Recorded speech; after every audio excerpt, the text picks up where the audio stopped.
the PRAVASI ODIA VIKAS SAMITI. This is one of the largest sociocultural body in Delhi NCR. It has started, and it has its presence throughout the globe now. And we are doing this program. This is a web series that started here. We have done many programs that will be informed to you. This web series is for the sustainable development of environment, sustainable environment, and self-reliant India, Atmanirbhar Bharat. The country is not new. It is the golden bird.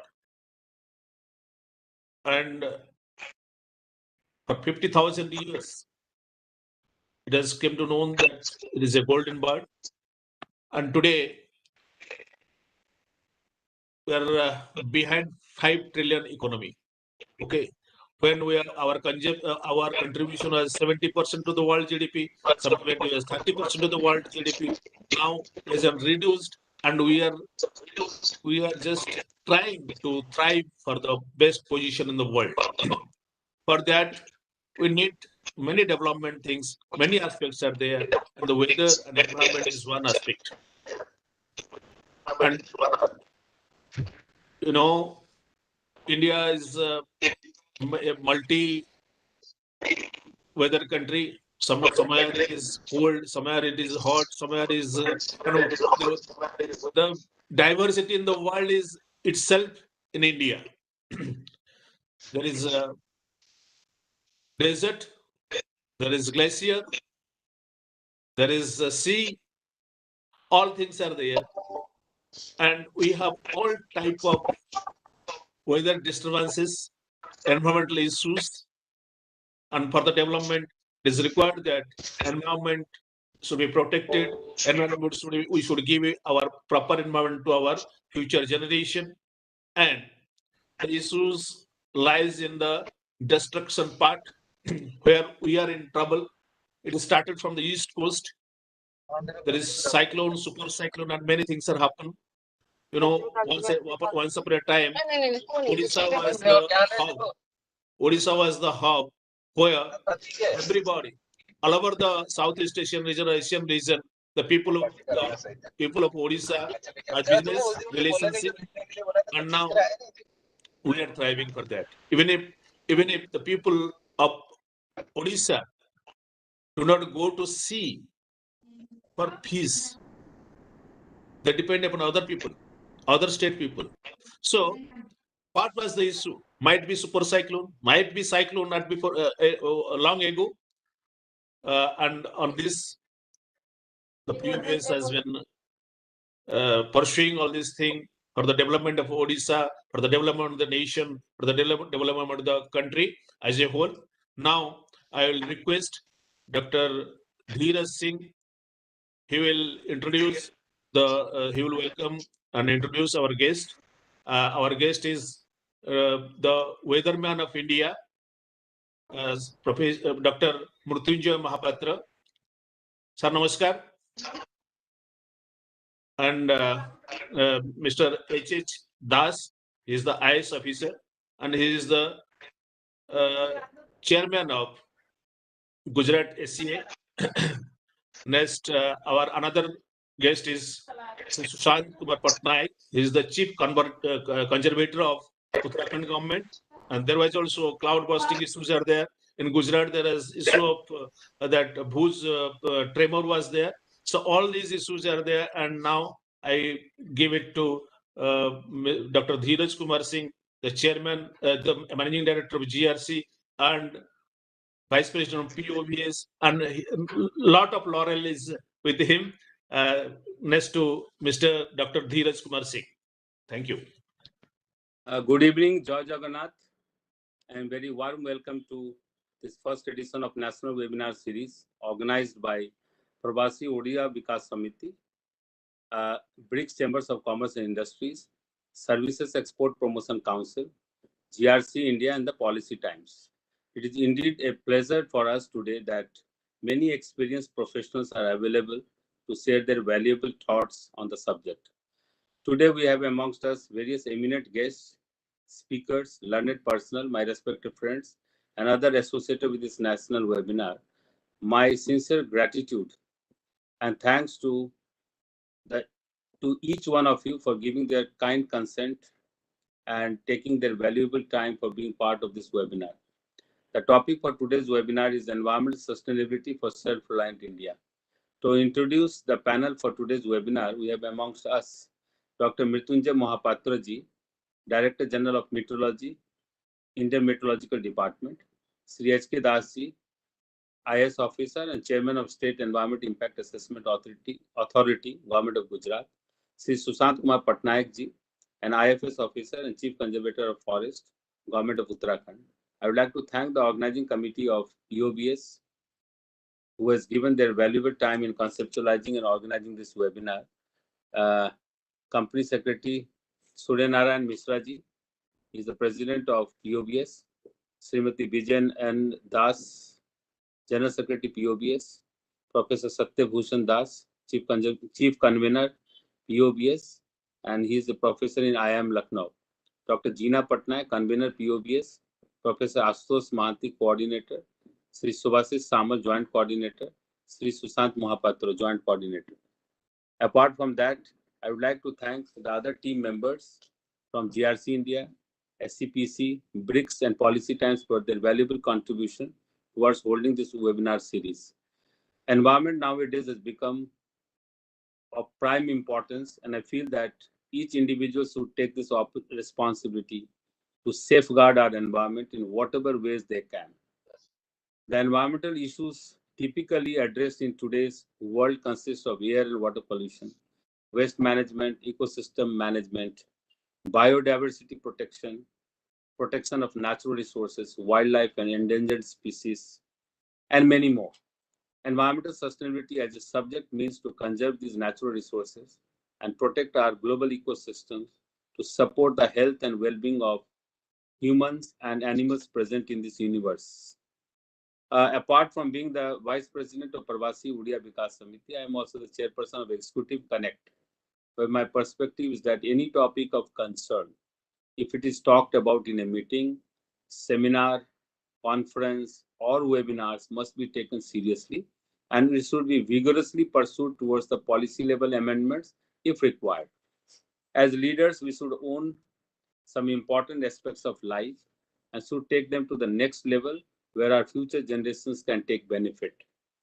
POVS as a unit is performing well at their level and catering to all the issues in Odisha state, and we wish that it should be taken to the next level as sky is the limit for us. And with the blessings of Lord Jagannath, we all will be able to succeed and do something good for our Mother Earth. I would like to conclude with few lines. ए धरा पृष्ठ को आसीची ताकू दिने ना दिने जीवाकू पड़िबो किंतु जीवा पूर्व आमे जदि किछि महत्वपूर्ण कार्य करिवा ताहले मन को शांति लागिबो जे आमे हमर सहपाठी अबंग लोक मानको पई किछि करि पारिले. Thank you. जय हिंद. ओवर टू सूर्य भाई. Ajira jo theme achi, today's theme, and I will request Engineer Sushant Kumar Mahapatra, our treasurer, to introduce the theme. Thank you.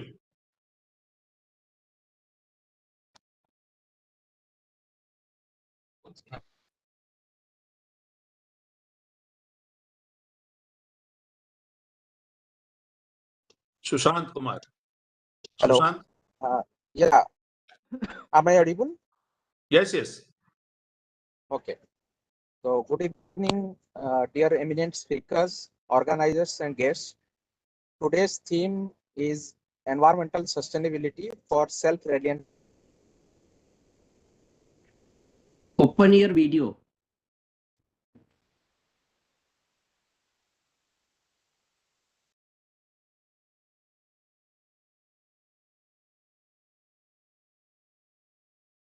Sushant, you are not audible. Sushant, you are not audible.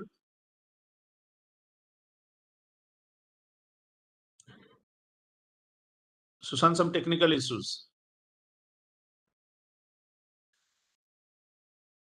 Some technical issues, no issue. Now I request Vijay Navim Madam. She is the General Secretary of the POVS. She will tell something about the POVS within 2 minutes. Thank you, Suryabhai. Good evening, everyone. Warm namaskar to all my eminent guests and great participants. PRAVASI ODIA BIKAS SAMITI POVS is not for a profit social cultural organization. It was created by some nationalist non-resident ODIAs who regularly met and discussed about the state of non-resident ODIAs and residents ODIAs and how they will live a comfortable and dignified life and their contribution to the development of Odisha and the nation as a whole. In the year of 2012, it was saved and registered in 2014. In New Delhi, with registration number district East Society 14512015 POVS connects the Odia diasporas staying beyond the boundaries of Odisha to be tuned to with the root and assimilates with the heritage, tradition, culture, like literature, history, present day development. It mobilizes the intent of the people for the development of Odia and diasporas in and beyond Odisha. Today, POVS is a strong organization with 5,000 or more individuals and family members. This is possible due to individuals stepping forward to support different activities with innovative ideas, which, when implemented, benefits us for all. The organization has now spread into major cities in India and abroad, which operate as a social umbrella for different regions in India and the world. The chapters arrange various activities such as religious festivals, social get-togethers, cultural events, and participate in the cultural life of the local community as representatives of Odia culture.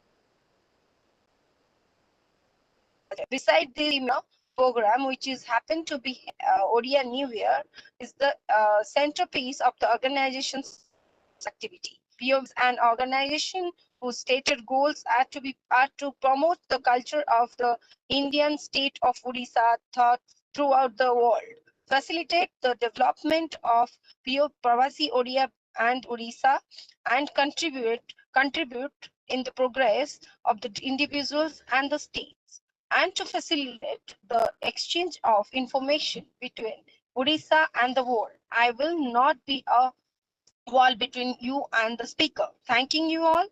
Over to Suryabhai, please. Thank you, Vijay Navim Moni. Hello. Now, Dr. Manoranjan Hota, former advisor, Minister for Environment, Government of India, he has joined.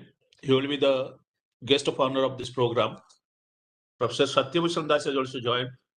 So now I would like to request Weatherman, the great son of India, Odisha, Dr. Mrityunjay Mahapatra, to speak on the topic, the self-reliant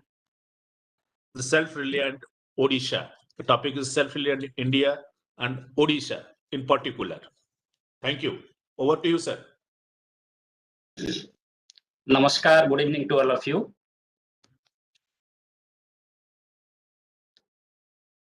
Good evening, sir.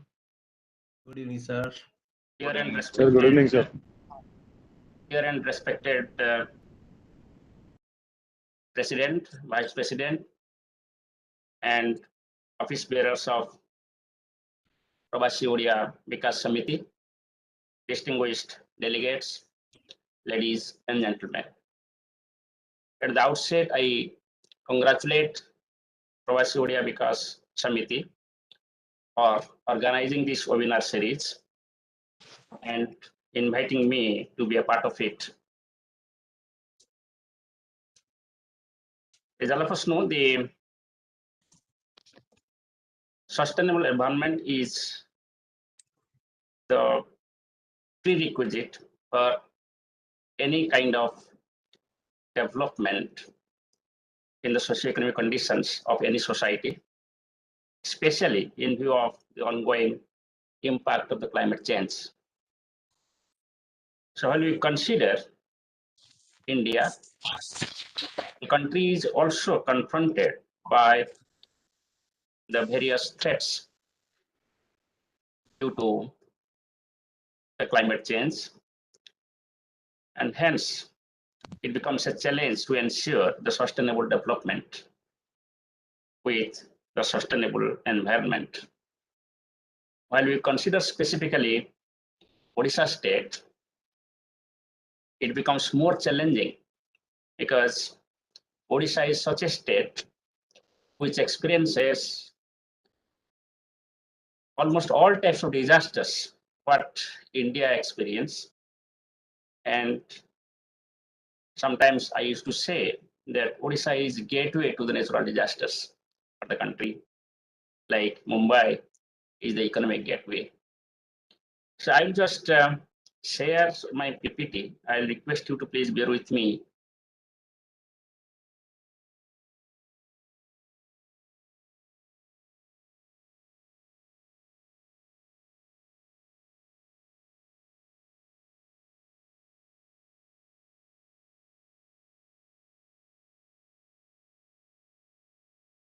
So I've been told to give a talk about weather services for self-reliant Odisha.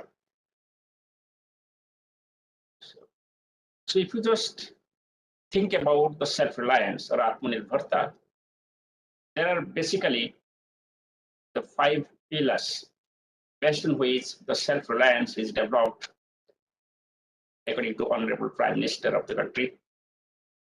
The first and foremost is that the economy.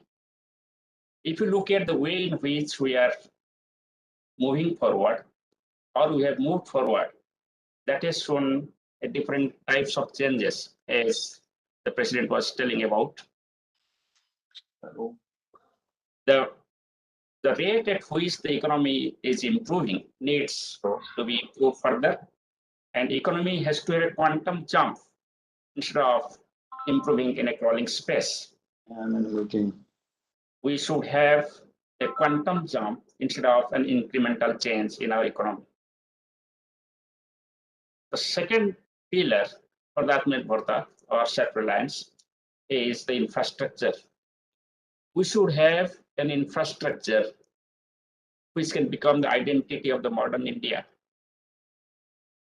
which can fulfill the aspirations, the young generation in 21st century. The third pillar of the Atmanirbharta is the system. We should have a system that does not follow norms of previous century, but it should be able to fulfill 21st century dreams and be technology driven. So therefore, science and technology plays a dominant role in the self-reliance of the country. While carrying out this improvement with respect to economy, infrastructure, and system, the democracy becomes a strength and energy for all of us, because India is maturing to a vibrant democracy as it is celebrating 75th years of independence. At the same time, over the years, due to the improvement in socioeconomic conditions, the demand of the people has increased. And in the present day society, the demand supply chain is our power. As you can see, taking for example the weather forecasting, perhaps when we are all in the childhood, if you remember, nobody bothered about the weather forecasting or about the weather informations. Even people did not believe when there was no information about the weather. But now, at the individual level even, the people are curious about to know the expected weather on the day as they plan for their day-to-day activity, or they plan for a community activity, or an agricultural activity, or industrial or human health activities. So therefore, I will suggest, or I will say that the self-reliance is a very contemporary approach which has been taken up by the country, and with the support and strength of democracy and demand with us, is a very good opportunity to improve our economy with a quantum jump, improve our infrastructure system to the 21st century with the involvement of science and technology. Now, coming to weather and climate services for self-reliance, you will find that India Meteorological Department is the organization in the country which is the nodal agency to provide weather and climate services. And its vision says that it would provide the optimum operation of weather and climate sensitive activities. And hence, it will enable the enhancement of the economy. I just want to say that in the present scenario, if you just look at any sector of the socioeconomic status of the country, you will find that weather and climate plays a dominant role, be it the agriculture or industry or health or power, or even the renewable energy, which we are talking about now. Everywhere, the information and knowledge about the weather and climate plays a dominant role to improve the economy. At the same time, as I was telling that Odisha is just like a gateway of natural disasters. We experience a number of natural disasters in the form of the cyclones, floods, droughts, heat waves, cold waves. And all these lead to huge loss of lives and property. Over the years, of course, the number of loss of life and property, life has been reduced, but property is still a challenge. And loss of property is increasing over the years. It is mainly because the economic status of the country, economic status of Odisha is improving.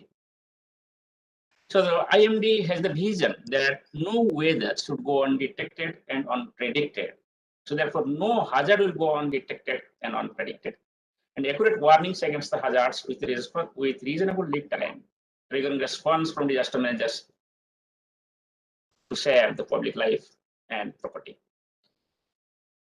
So to carry out all these things, India Meteorological Department works on 5 pillars.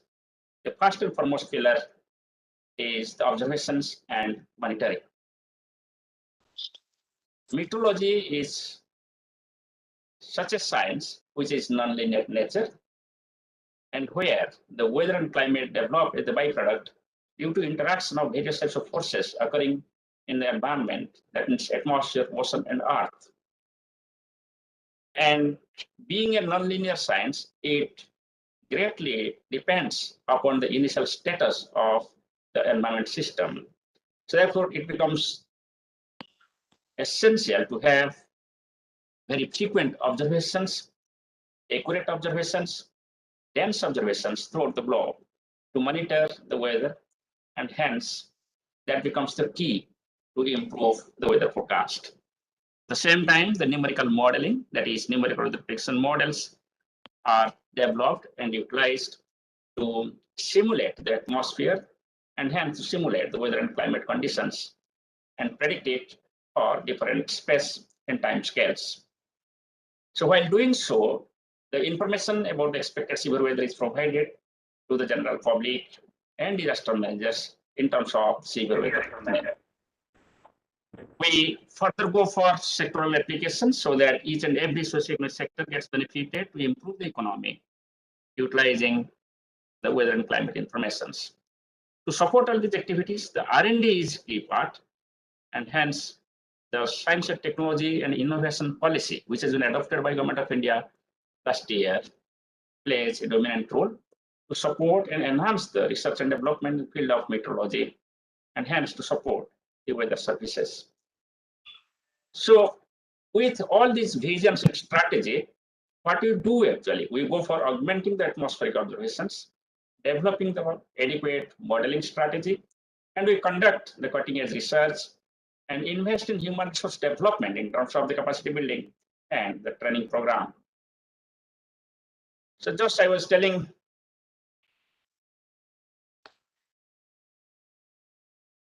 that there are various sectors, be it the disaster management, or be it the agriculture, urban development, tourism, petroleum, or floods, or defense, or non-conventional energy, or surface transport, national highways, railways, or environment management, everywhere you need the information about weather and climate. The improvement in economy through sectoral applications of weather and climate is serving the demand of various sectors and the people. So to ensure the economic jump with the help of the weather and climate, the India Agriculture Department has a system in the form of horizontal and vertical organizations spread across the country. So when we look at the support of the weather services or climate services for self-reliance, Odisha or India, so what we find that it is not simply the weather forecast which is helping for self-reliance, but also the monitoring and assessment of the hazard potential based on the past data also helps the disaster managers and the policymakers, planners to have the accurate planning for various economic developments. So for example, if someone tries to have the development of the coastal highway, then he has to consider the coastal hazards in the different districts of the state. Similarly, if someone is planning to establish a power plant or coal-based power plant or renewable energy power plant, he has to consider what is the solar energy potential or wind energy potential in a particular district if he plans to. And similarly, he has to consider what is the impact of weather and climate and environment impact assessment for establishing an industry in a particular state. So hazards monitoring and assessment, early warning are the two key important support from weather and climate. Apart from that, you can have support in the form of the vulnerability analysis and risk assessment for each and every industry, each and every household, and each and every state and district.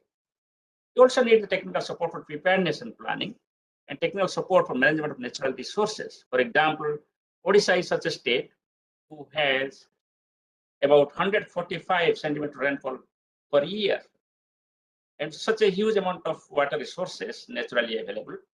We should have the support for management of this water, management of agriculture, management of energy resources, for example, coals and hydropower. So everywhere we can have the involvement of weather and climate, it is occurring also. I just want to mention here that there are various types of natural hazards, but 80% natural hazards are weather and climate related.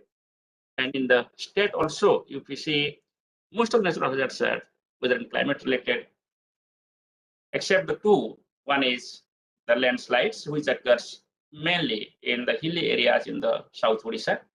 And other one is the mild earthquake, sometimes occurs in parts of the state. Otherwise, most of the hazards are weather and climate related. This is just the hazard potential zonation with respect to various types of hazards. You can find here cyclones, floods, droughts, earthquake, and thunderstorms, hailstorms, and squalls, etc.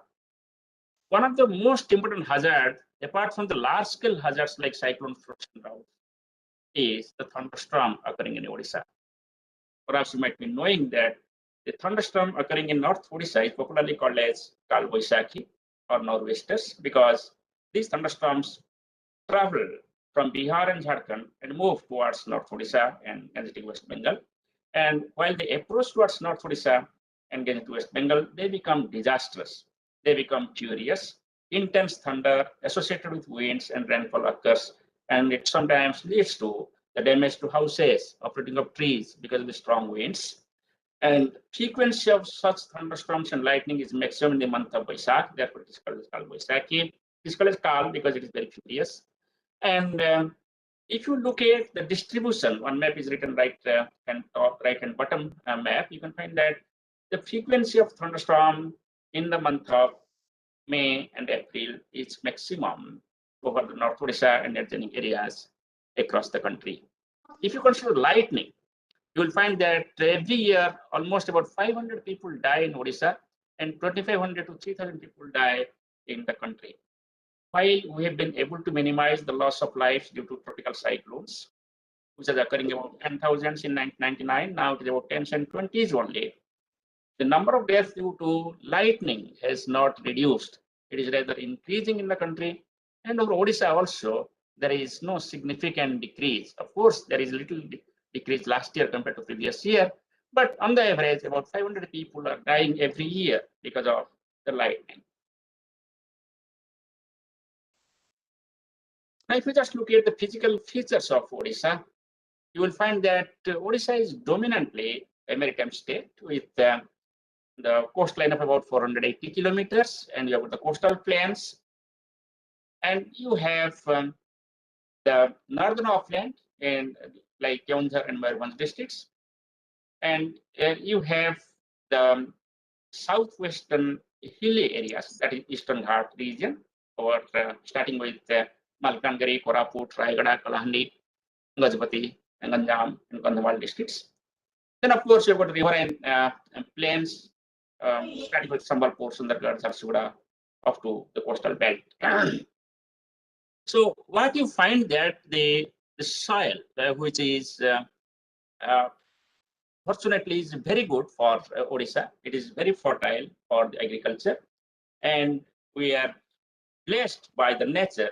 With 480 kilometers of the coastal line, we have got the resources like water resources and fishery, that is marine fishery. In addition to that, we have got many water bodies. We have got the 7 major river catchments, including Mahanadi, Brahmani, Baitarani, Sornrekha, Budabalang, Vangsadhara, and Rusikulya.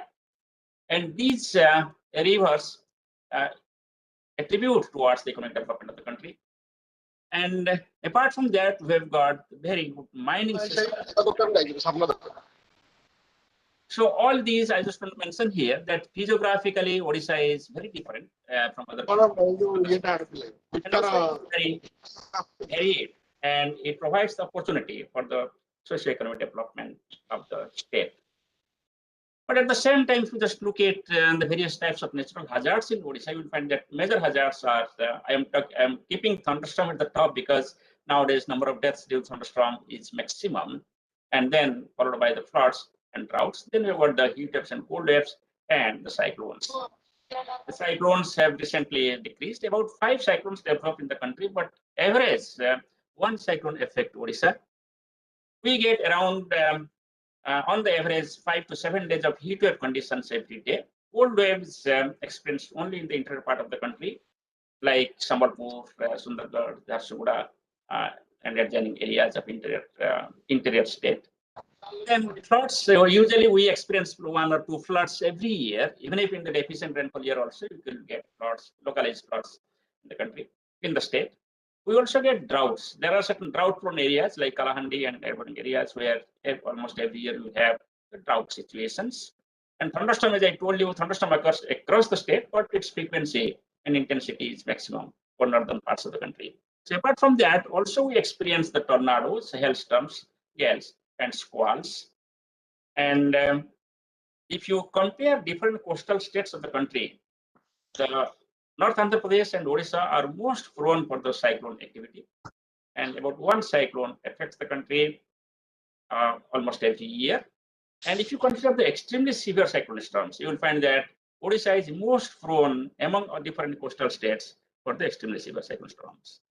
So this is the multi-hazard map. You can find out certainly the coastal area is more hazardous because of the combined impact of various types of hazards like cyclones, heat waves, cold heat cyclones, heat waves, floods, droughts, etc. But you have got different parts of the state experiencing the different types of hazards.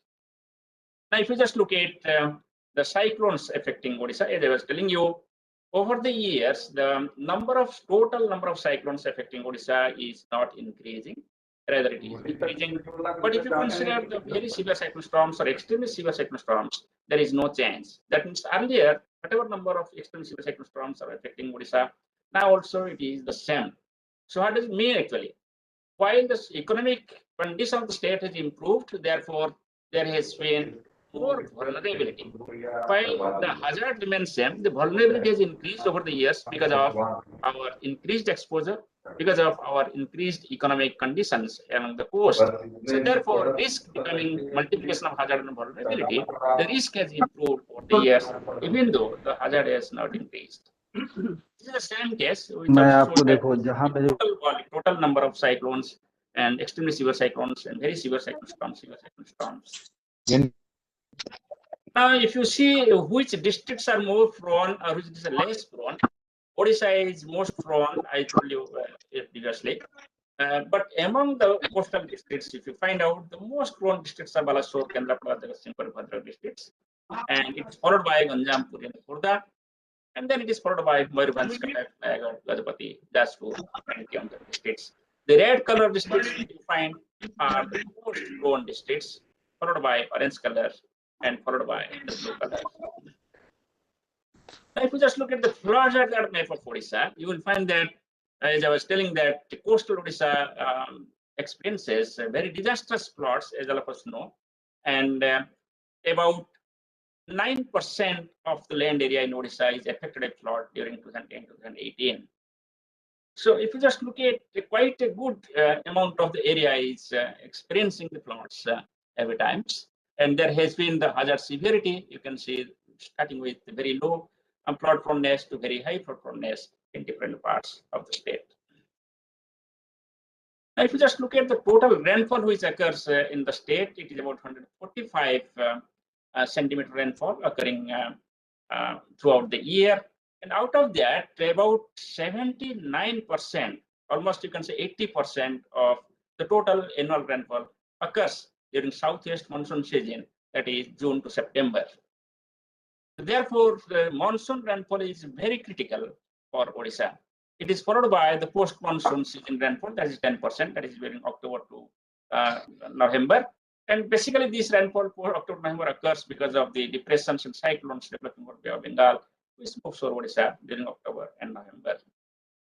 If I look at what is the variation of rainfall over the years from 1901 to 2019, and this data is showing here, what you find actually, there is no significant change in the total amount of rainfall occurring over Odisha. It is trendless. Just like total amount of rainfall occurring over India does not show any trend, it is same. The total amount of rainfall occurring over Odisha also almost same. There is no trend. It is a good news. And rainfall in monsoon season also, if you just look at, yes, there is no change. There is no significant trend over the period. So hence, it is a good news that total amount of rain is not increasing or not decreasing. But if we just look at the rainfall trends in different parts of the state, district-wise, this red color here shows the decreasing trend. Left-hand side diagram is the trend, and right-hand side diagram is the climatology of rainfall during monsoon season. And if you just look at the left-hand side diagram, the red color shows the decreasing trend of rainfall. Now, what will show actually some districts like Nuapada, Malkanagiri, Koraput, and Gajapati in South Odisha, and Sambalpur and Sundargarh, Jharsuguda, and Devagad. These districts are showing decrease in rainfall activity during monsoon season. Of course, Jagatsinghpur in the coastal. Now, if I just look at the annual rainfall, almost in a similar pattern, that is northwest Odisha districts and extreme southern Odisha districts like Malkanagiri, Koraput, and Navrangpur, and up to Devagad. These districts are showing decrease in rainfall activity, and other districts are not showing any significant trend. Now, if I just look at day-wise rainfall, what is happening actually? If you consider entire season of June to September, on the left-hand side diagram is showing the trends of the daily rainfall activity, that is rainfall more than 15 centimeter over the country. On the right-hand side, this is showing the trend in frequency of heavy rainfall days during monsoon season.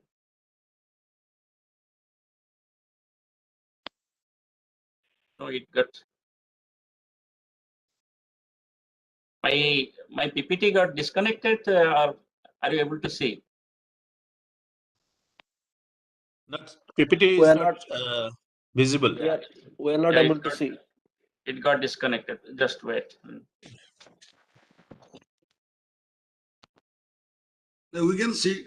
I think we can see the PPT. No. No, I am not able to see. No, we are not able to see. Now it is Is there. it visible now? Yeah. Visible. Yes, sir. Okay.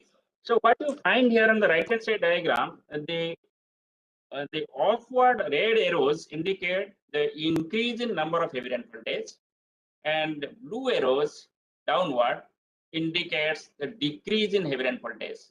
So what we find, just like I was showing a little earlier, the rainfall is decreasing over South Odisha and some parts of Northwest Odisha. But here what you find that number of heavy rainfall days are increasing.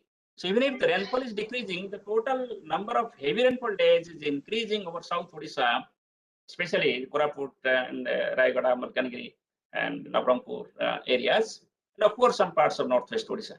So what it indicates that the total amount of rainfall decreasing and number of heavy rainfall days increasing. That means if it is not raining, it is not raining, but when it rains, it is raining heavily.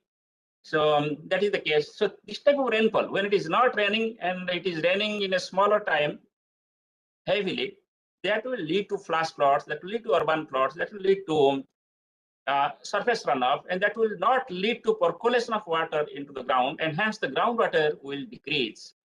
And you might be knowing that there is decrease in groundwater in some of the districts in Odisha also, and many districts in the country.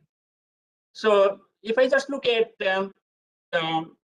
light rainfall, like say rainy days. Rainy days means when rainfall is 2.5 millimeters or more, it is called rainy day.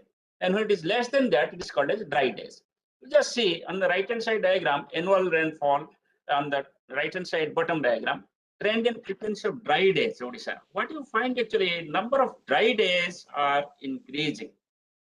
So if you remember little earlier, I told that total amount of rainfall over Odisha is not increasing, not decreasing, it remains almost same.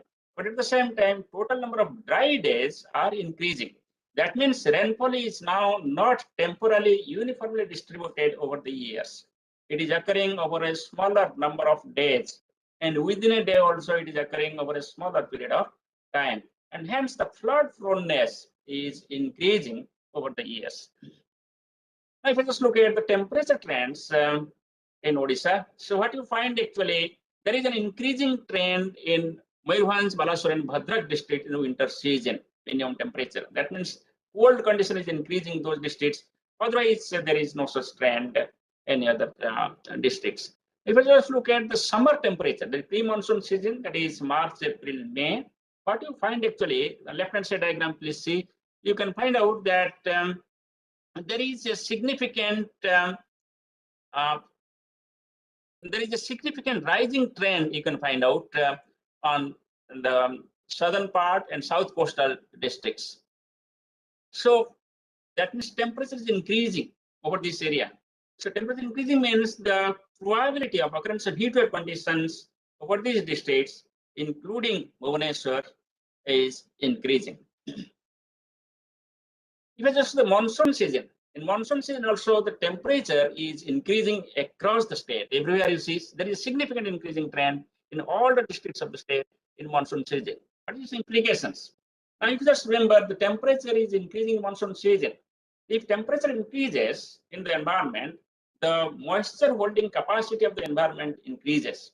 If the moisture holding capacity of the environment increases, at the same time, the atmosphere is becoming more unstable because temperature is increasing, and hence the more convective development can take place in the atmosphere. And especially when a low pressure system is approaching Odisha and moving across Odisha, because of this increased temperature and hence the increased water holding capacity, there will be increased heavy rainfall events in association with the low pressure systems. So therefore, the flood proneness will increase as and when a low or a depression or a cyclone crosses Odisha in monsoon season. And this is the annual temperature. It is representative again. Annual temperature also is increasing entire state. Now, if I just look at the minimum temperature is increasing only over southern part, and there is decrease in central plains. Okay, this is the annual temperature, the mean of maximum temperature. But not say I want to say that there is increase in temperature over Odisha in terms of maximum temperature and the mean temperature. Now, considering all these, what do you feel now that the environment has its own impact because of the artificial artificial intervention by the human society in terms of the anthropogenic gases. It is a proven study that the greenhouse gases are contributing to the global warming. And this global warming has also the regional aspects. And Odisha is also experiencing the global warming impact. And impact of global warming or the climate change is that the increase in frequency and intensity of the extreme weather events, just like I explained you, like the heavy rainfall and the heat waves. Apart from heavy rainfall heat waves, there is also, as I showed you, that there is no change in frequency of extreme severe cyclone storms, and hence the vulnerability to severe cyclone storms is also increasing. So in nutshell, all these are leading to the higher vulnerability and hence the higher risk due to the extreme weather over the state. So what should we do now? As the early warning agency, IMD has a seamless forecasting strategy. IMD is augmenting its observational system so that very small scale heavy rainfall events or heat wave events can be detected well. And also the cyclones and other large scale events can be predicted well. So for this purpose, what we do actually, we follow a seamless forecasting system. Seamless means that there is a continuity over the period of time. That means we start with the forecast for next 3 hours, next 6 hours for all types of severe weather events in all districts and different locations. It is followed by the short to medium range forecast, that is up to 10 days forecast. Then extended range forecast, that is up to 4 weeks forecast. And then we give the seasonal forecast, that is for the next season, what is going to happen. And also spatially, you go for station forecast, then block forecast, district forecast, and then the Odisha state as a whole forecast. So while going for the severe weather warning, we follow a systematic procedure or roadmap, you can say. As I was telling in the beginning, the meteorology is a nonlinear science, which basically depends upon the initial condition of the environment, that means atmosphere, ocean, and earth. Or you can say that weather forecasting is an initial value problem. So therefore, the initial status has to be defined well. If you can correctly monitor, correctly detect the event occurring now, you can predict it for the future. That is the basic principle. So therefore, worldwide, people try to augment the observational systems 4-dimensionally. That means 3 times space, 3-dimensional space, 1-dimensional time. So we also do like that, and we take all these observations, and with these observations, we identify the different weather systems. At the same time, it goes to different types of numerical weather prediction models, and there are about 7 numerical weather prediction models which are run twice a day to provide the digital forecast. Now, the forecaster is equipped with the decision support system where he can compare, comprehend, and analyze various types of observations and the forecast coming from different numerical models and create a consensus forecast. I am telling here consensus forecast because the doctors differ, we know. Similarly, the models also differ from each other. Even the forecasters also differ from each other. So what we do actually, we, just like medicine specialists differ also, we also differ from each other because of the different knowledge, experience, and expertise. And models differ from each other because of their computing power, because of the physical principle defined in the model, because of the various types of data being invested in the models, all these. So therefore, we have to go for a consensus. The consensus is about the system. And finally, when we prepare the forecast, this forecast is converted into an impact-based forecast. That means at present, for last 3 years, you will find that we are providing what the weather will do tomorrow, not only what the weather will be tomorrow. That means we are telling, if we are telling that there will be heavy rainfall tomorrow, we should say whether this heavy rainfall will lead to inundation in Master Canton area, or there will be inundation in, say, Iskan area, or Banihar area, or Rasulgarh, or where. And if there is inundation, which slum will be more affected, or which marketplace will be affected, which bus stand will be affected. So that type of forecast is called as the impact-based forecast. Not only that, we will tell the impact, also we tell the response actions. What action has to be taken by the general public? What action is taken by a farmer? What action is taken by a fisherman? What action is taken by a disaster manager at the block, tahsil, or the city, municipal corporation, or the district? So that is called as the end forecast. So therefore, the forecast is an end-to-end system now, which is used by the decision makers to take the actions.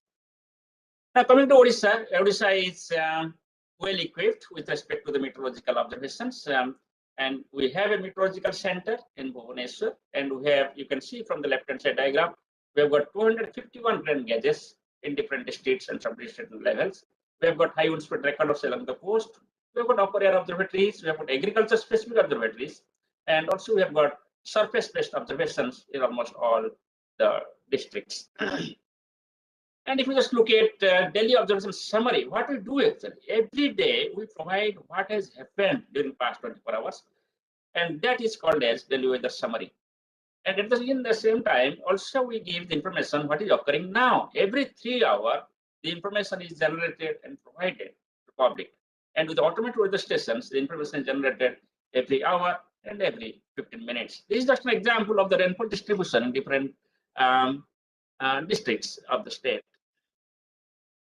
Now coming to the major hazard for Odisha, it is the cyclone, which was the major hazard. All of us know that Odisha super cyclone 1999, more than 10,000 people died, and it made us not infamous in the world arena. But however, the picture has changed over the years. Now Odisha is known worldwide for its improved disaster management. It has been possible because of the improved early warning system and better coordination among the central and state agencies and general public and disaster managers to take the appropriate response actions and hence to minimize the loss of lives.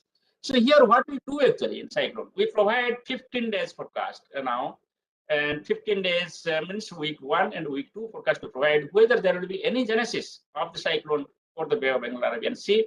If there is a genesis, then we also mention about whether there is a possibility of moving towards any particular coast. Then it is followed by every day issuing a forecast of the next 5 days. It is called as tropical weather outlook, indicating whether there will be any genesis.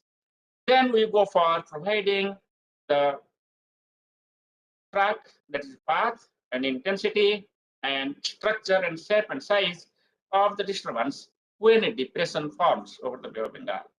And by that way, at least 5 days in advance, we specifically give the information whether it is coming to Odisha or not.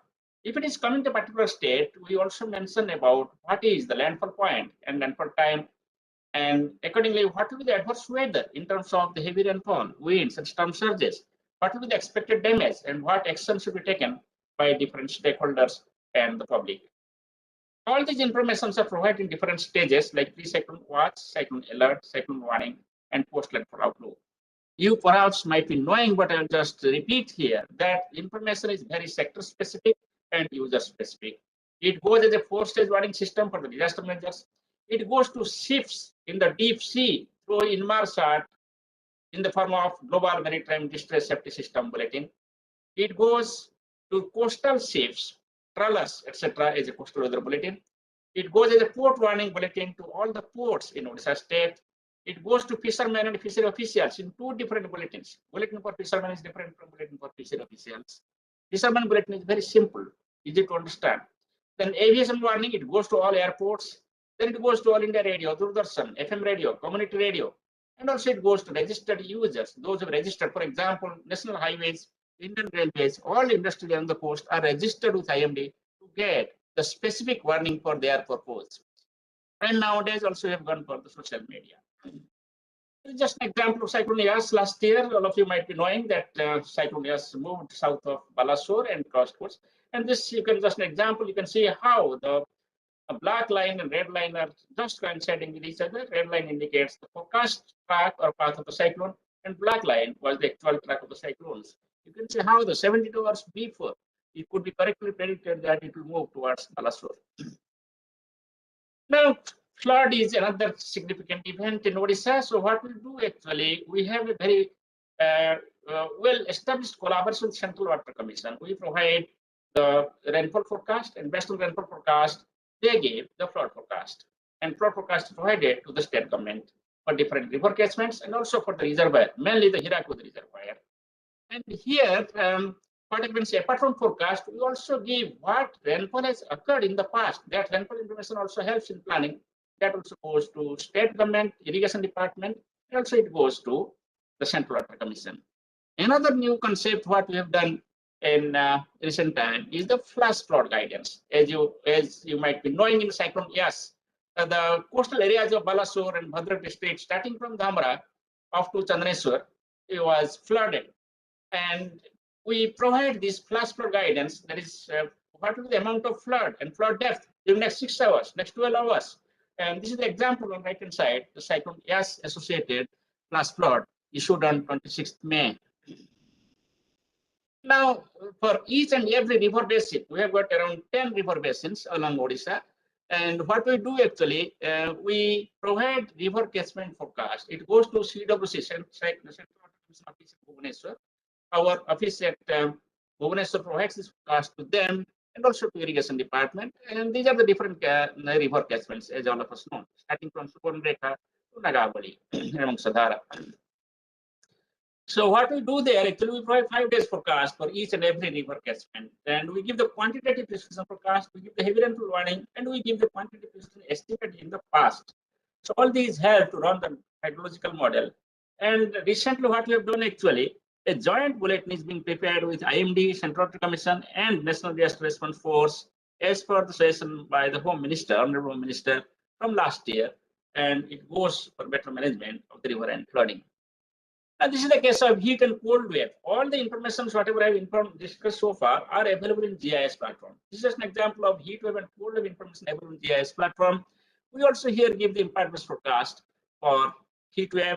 Heat action plan has been developed in the country, and also for Odisha, for Bhubaneswar city, also heat action plan has been developed, where the doctors, NGOs, and city corporation officials participate. Early one is provided by IMD, and they work upon based on the heat wave warning. Heat action plan is followed on daily basis, and that's why the number of deaths due to heat wave has reduced in recent years. It is only 4 and 5 last year compared to 2040 in 2015.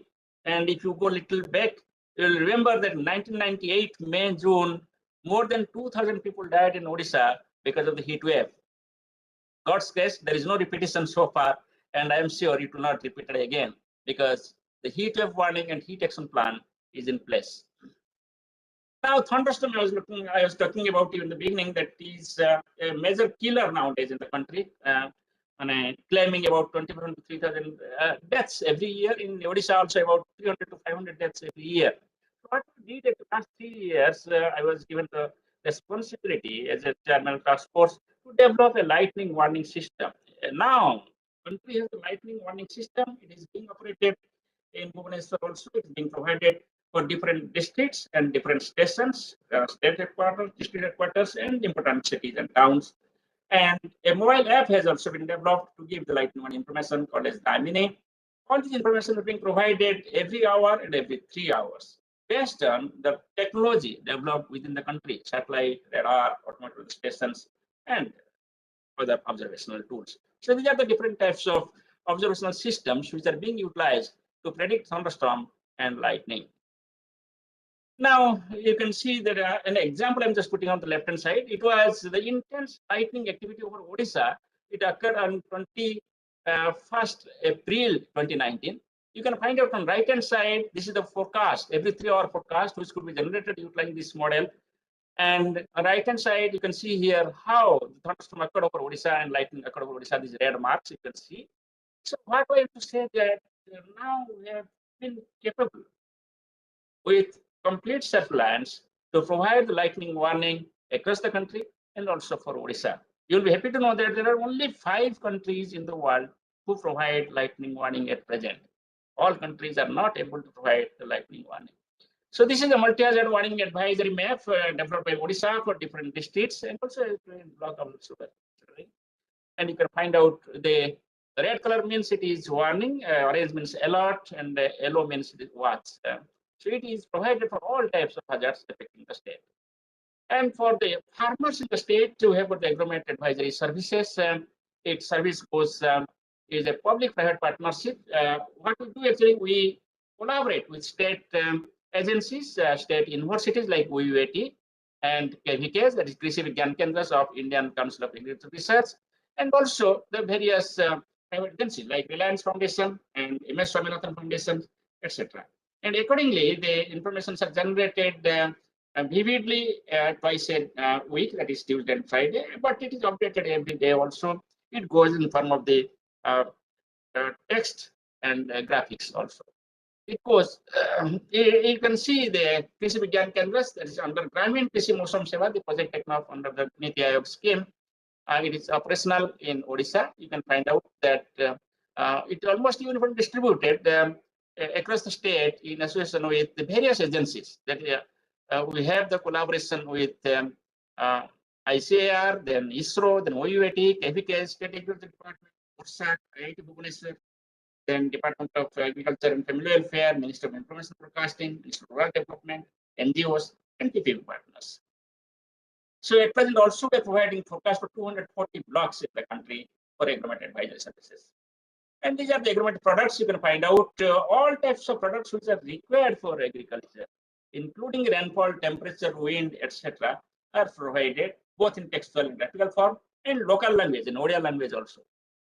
So therefore, there is an end-to-end system connecting the various users in the state with the early warning and weather forecasting provided by India Meteorology Department. These are some of the bulletins. You can see the number of bulletins being issued by IMD Bhubaneswar for different users in the state. And these are the dissemination mechanism by IMD for different users. We adopt all types of redundancy because weather like hazard can lead to sometimes disruption of the conventional communication system. So we go for all types of redundancy. And recently we've come up with all types of social media. You can find out the Twitters, you can find out the Facebook, Instagram, Telegram, you can find out the blog, you can find out the YouTube. And also you have the mobile apps like Mosam, Meghdut, Damini, Rain Alarm, Umang, etc. And also we have got a public website where all information are in very layman language, which general public can understand. You will be happy to know that recently we have come up with the weather videos. Daily, we are providing weather video in local language like Odia language, and also here Hindi and English at the national level. We have also the weekly video for the forecast for next 2 weeks. All these videos are available in the YouTube. I was talking about dissemination. What we have done recently is innovation that we have created a WhatsApp group up to block level. Even the active farmers in the village are connected through the WhatsApp group, but the number is not sufficient at present. We have developed 2,118 WhatsApp groups at the block level. Still to go more, 4,459 villages are now connected. All states to be all villages in the state to be connected within 1 year or so. These are the different types of Facebook handles and then Twitter handles of IMD Bhubaneswar. Then to empower the users, we go for various awareness program for like fishermen and farmers. For example, of farmers awareness program in Odisha in 2021. You can find out that almost 639 farmers awareness program were conducted by India Meteorology Department in collaboration with ICAR and KVK, Krishi Vigyan Kendras. And if you just look at the forecast scale, you will find that forecast scale of India Meteorology Department is significantly high in recent years. In case of cyclone, we are second to none in the world. Our forecast accuracy is better than or at par with all leading centers like USA. Monsoon forecast, heavy rainfall warning, if you just look at it, is 80% accurate, 24 hours ahead. Thunderstorm, if you just look at it, is about 85% accurate for next one day or next 3 hours. Similarly, heat wave, if you just look at it, is 92% accurate. So with this accuracy, if you just compare previous 5 years and recent 5 years, there is a 40% improvement in accuracy in recent 5 years compared to previous 5 years in all types of severe weather. As a result, what you find actually, the number of deaths is reduced, and there is no cyclone in recent 10 years where number of deaths has increased or number of deaths has been beyond 100. Always it has been less than 100. If you see the last 3 years, it is just 447 like that. 2021, you find numbers are very less, 10s and 20s only. As a result, also it has earned laurels from the worldwide. We have got appreciation from United Nations, WMO, and UNDP, etc. And it has been very successful, especially with respect to Odisha cyclones, including Pani and Amphan. So thank you very much.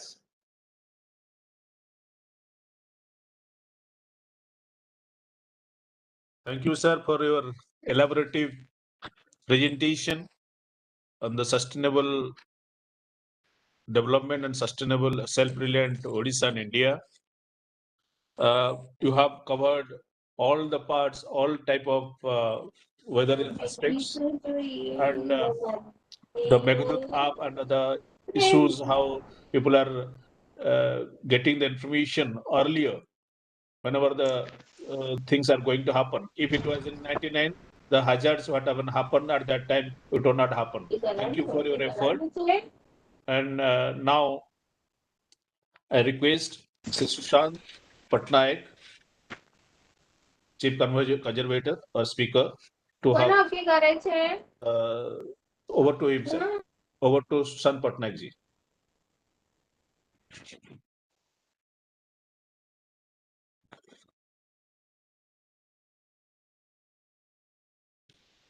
Mr. Sushant. Am I audible? Yes. Okay, I'm on the move actually, so I'll just speak over the audio. Yeah.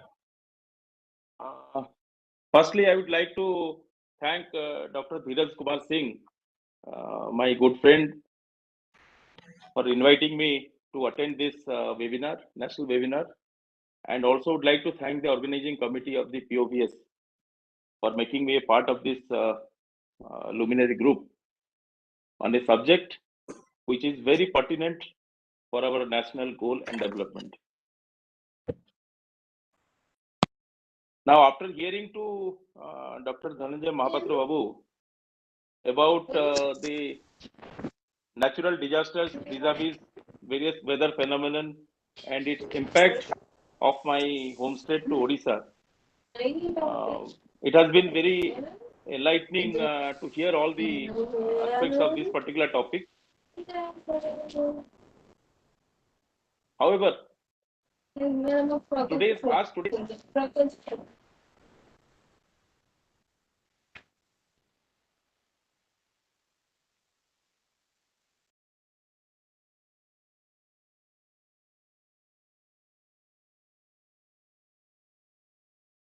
Your voice is not coming. Am I audible now? Yes, now. Yes. Okay, sorry. Okay, thank you. So today's topic is environment sustainability for self-reliant India. Environmental sustainability as a subject is very vast, and its terms and various facets are so encompassing that one can speak on this subject for a longer time, for hours together. But since today the time limit is also limited, and hence I would only like to focus on those aspects of this particular topic which is affecting, which pertains to my cadre state of Uttarakhand. I am a forest officer from 2002 batch of Indian Forest Service and working in the state of Uttarakhand since last almost 16 to 17 years. In the beginning of this lecture, as the speaker told about the glacial outburst in 2021 incident or Kedarnath disaster of 2013, I think this state has realized and understood the basic tenets of environmental sustainability than probably any other state in the country. When we talk of environmental sustainability, then it is a term which is directly linked to poverty alleviation, employment generation, livelihood, natural resource management, and of course, improving the quality of the life. Environment sustainability as a term is the guiding term for all our national policies, missions, vision document, etc.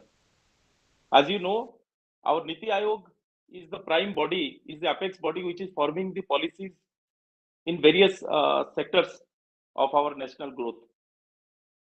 And it has devised 17 Sustainable Development Goals, SDGs, under UN Charter.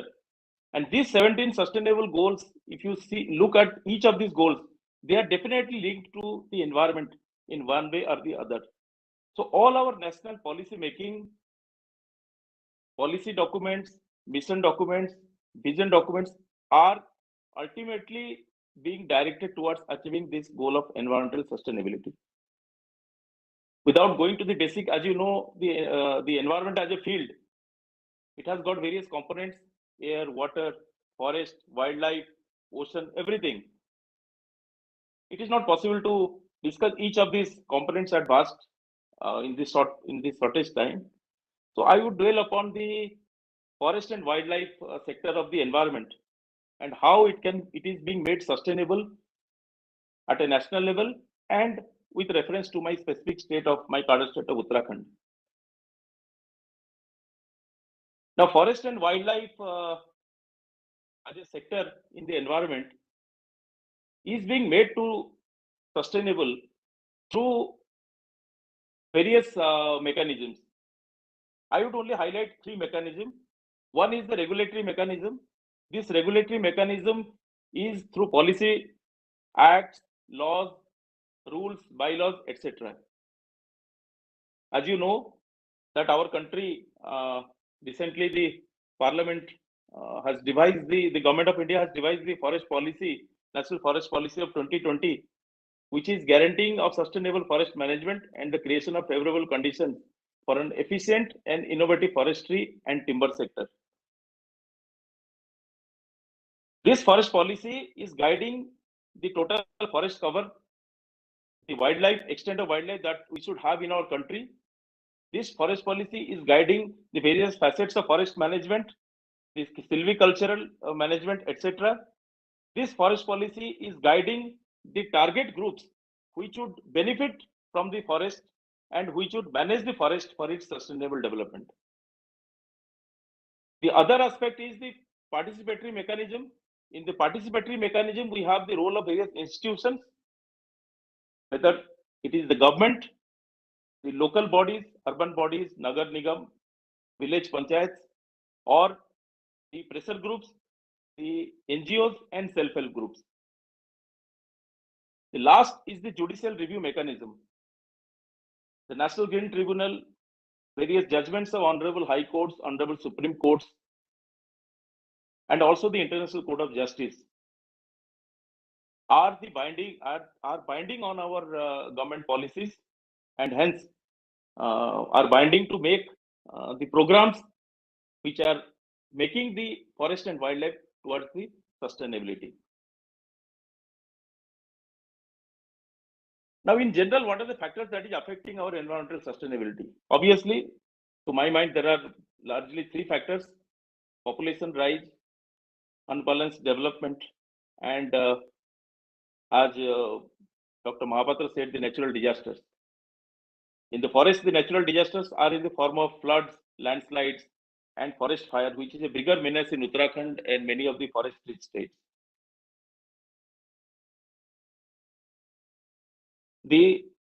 At a national level, the forest and environment sustainability is being achieved through a regulatory mechanism of clearances, monitoring, and evaluation.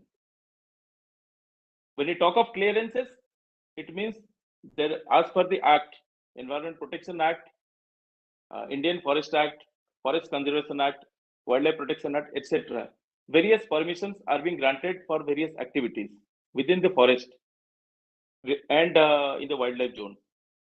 Like under Forest Conservation Act, no non-forestry activity in the forest areas can take place without the permission of Government of India. So any non-forestry activity which is to take place in the forest area, the state government, the forest department will prepare the proposal for the user agency. It will be processed to the state government. The state government will forward the proposals to Government of India, and the approvals are obtained from Government of India. So through this many layer checks and balance and mechanism of monitoring, the sustainability aspect of the forest and wildlife is being achieved. Then we have in the environment sector under EIA notification, Environment Impact Assessment Notification 2006, environment clearance is being given to various projects, industrial, hydel projects, nuclear power plants, highways, airway projects, etc., power projects, etc. So these clearances are trying to achieve the environmental sustainability, forest and wildlife sustainability. Now, this is the basic aspects regarding the policy making in the country and regulatory mechanism which is existing in the country to achieve the goal of sustainability. Coming to my specific state of Uttarakhand, I would like to enlighten the panelists, the participating members about Uttarakhand. I would say that coming from the Puri Dham and working in Char Dham, it has really fulfilled my life. Uttarakhand, as you know, is a state, small hill state nestled in the Western Himalayas. And this Western Himalayas is one of the biodiversity hotspot of our country. When we talk of Uttarakhand, it means it is the origin state of two of our sacred rivers, River Ganges and River Yamuna. So managing the forest and wildlife in Uttarakhand means keeping these two rivers flowing. The ecosystem of these two rivers is what is what the sustainability means for the state of Uttarakhand and of course for the nation. Uttarakhand being a small hill state, the forest cover, total forest cover of the state is around 65 to 67%. There is a lot of pressure of development in this hill state. As Ajay told earlier, that any non-forestry activity which has to take place in a forest area, the forest land transfer has to take place. And when there is a forest land transfer, the total forest area which is given away for development, double the area of that forest needs to be raised. Which means a balance between the development and conservation is made to be achieved through this mechanism of forest land transfer. There are many important major projects which are going on in Uttarakhand, like you all must have heard about the Char Dham Pariyojana. It is a road connectivity project of around 890 kilometers connecting to the Char Dham of Gangotri, Yamunotri, Kedarnath and Badrinath. Then we have got the Rishikesh Karnaprayag rail line project, which is for the first time the rail line is being laid out in the hill state, covering a distance of around 128 kilometers. Then we have the 4-lane construction of the Delhi-Dehradun highway corridor. From Dehradun, when you are traveling from Delhi to Dehradun, then there is a section which is falling in the area of Rajji National Park, almost 16.6 kilometers. It is an elevated corridor which is being constructed, and it will be the longest elevated corridor. It is proposed to be the longest elevated corridor in Asia. So with such developmental works which are being taken up or which are being envisioned,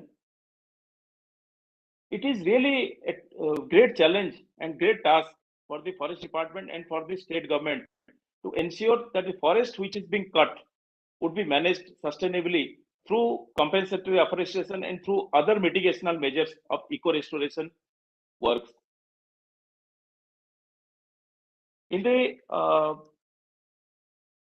I would just give 2 examples which is pertaining to policy that is made by our state government to achieve the forest and wildlife sustainability in the state. You must have heard about a species called cheed pine, that is Pinus ruxburghi.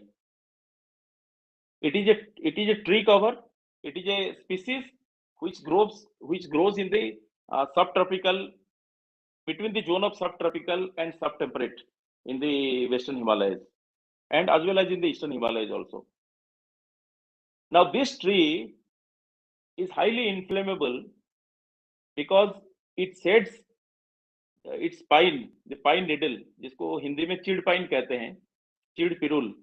That pine needle is shred, seeds are shred, especially during the emergence of summer. As a result of which they catch fire immediately during the summer time, leading to forest fire. So the cheed pirul is a major cause of forest fire in the forest of Uttarakhand. Our state government and the forest department of Uttarakhand has come up with a policy to use this cheed pirul to the advantage of generating employment, power, and diminishing the causes of forest fire. The Chid Pirul areas are identified. Then they are lifted by the local women, by the local self-help group and the local youth. And they're taken to a energy generation plant. Because the Chid Pirul, it is highly inflammable and it has got great potential of power generation. So our state government has undertaken memorandum of understanding with some power producing companies and local entrepreneurs who have set up these Chid Pirul based power generation plants. So with this activity, the local employment is being generated.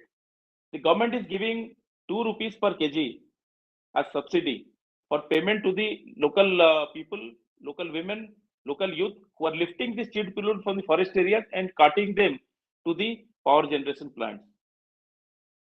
It's at a very, very preliminary stage, but in the district of Uttarkasi and in the district of Almoda, it is showing some good results. So we are hopeful that if this project is made successful over the entire state, then we would be able to utilize the Chid Pirul to the advantage of power generation and raising employment generation.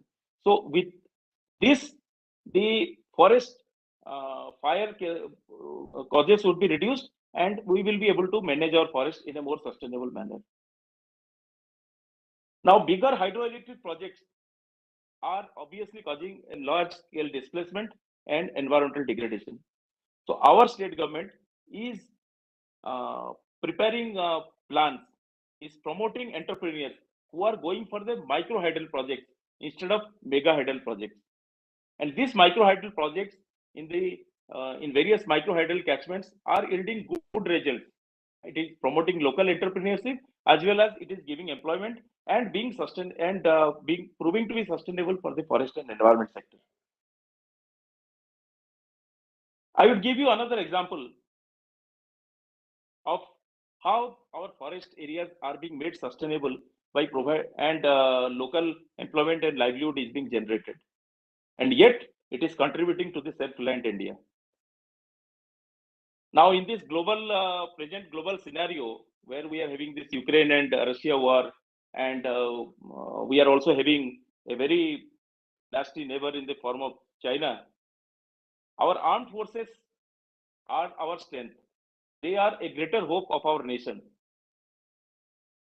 Now, to feed them, to provide them some benefits, the energy drinks are a major part. Whenever they are in the battlefield, whenever they are in any tight operations, whenever they are in the border areas, they are given energy drinks. The source of energy drinks is majorly from a species, namely seabug thorn. This seabug thorn is a deciduous shrub which is growing in the subtemperate and temperate zones of the Himalayas. In Uttarakhand, this species is widely spread in the higher Himalayas.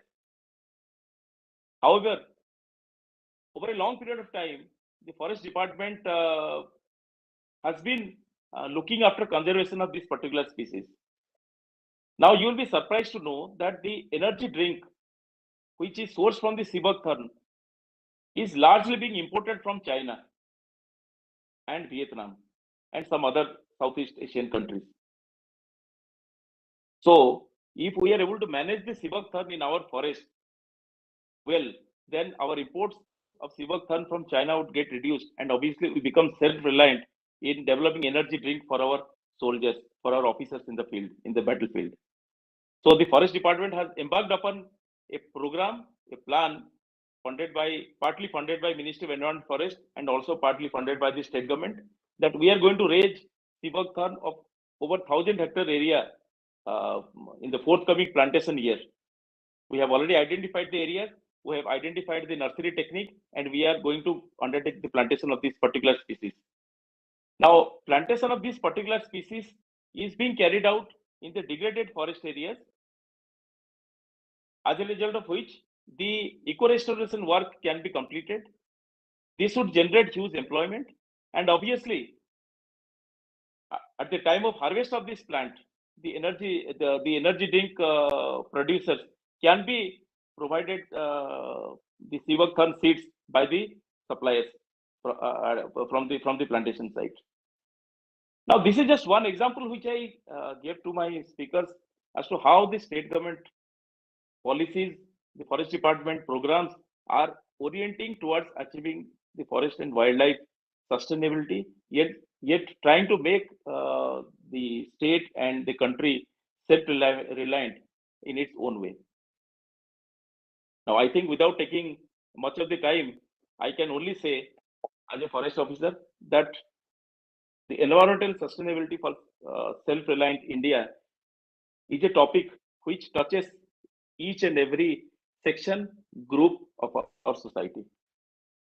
And being a forest officer, obviously we are duty bound and determined to undertake this national goal. But as citizens, we are also duty bound to undertake this national goal in our own little way, wherever we are. So with this, with these few words, I tend to end my my speech, my lecture. And again, I would like to thank the organizing committee POVS for giving me this opportunity. I would like to get associated with this organization for a on various other forums, and anyone visiting Uttarakhand, you are most welcome to Devbhoomi. And thank you once again. Thank you, sir. Thank you. Thank you, Mr. Patnaik. Actually, within a short span, you have covered your current state, and it's the issues and the development happened here. Actually, it is brilliant, and the people are also, you will accept your invitation to visit the Uttarakhand. Thank you.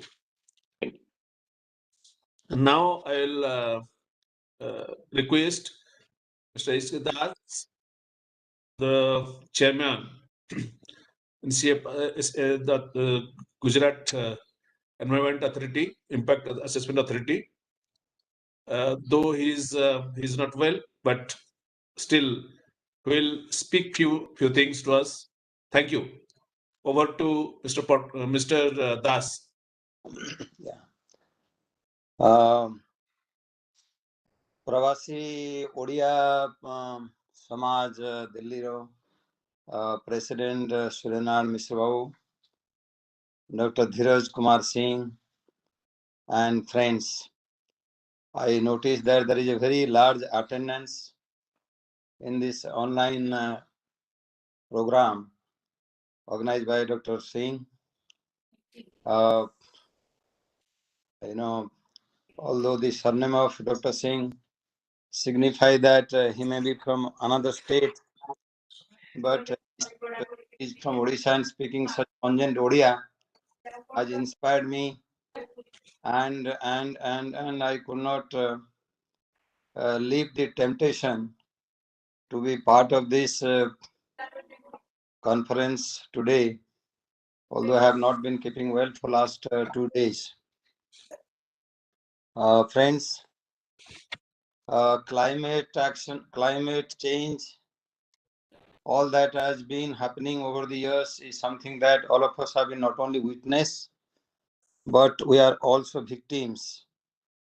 The definition of climate change has been spoken in various parlance, from international level to the national and local level. We do not have to go to the Framework Convention or IPCC definition of climate change, but let me tell in our understanding in ODIA, India, our Bharat Desha, ये सप्त सिंधुर देश बोली कहा जाए. सप्त सिंधुर देश, from Himalaya to Kanyakumari, all oceans surround us, and this is also land of rivers. The same thing applies to Odisha. Then it also abounds with the Himalayas and its great snowy and icy peaks. But what is happening? Let us understand by climate change. See, The oceans are getting polluted. The rivers are drying up. Drying up to such an extent that, friends, I can tell when we came to Gujarat in 1980s, the Sabarmati River didn't exist with water. They used to say that it is the place where the children used to play cricket, or they make sand dunes and play. Of course, things have changed today. The same thing also applies to Odisha. There are many rivers which used to be perennial, have all become all dry. Today, we used to read the novel Aranyara Dinaratri. Aranyara Dinaratri. In the forest, there was no night, no day. Today, we have no forest, and we have all days and all nights. And not only that, we have the scorching sun, and we have the problems of climate change. So time has come.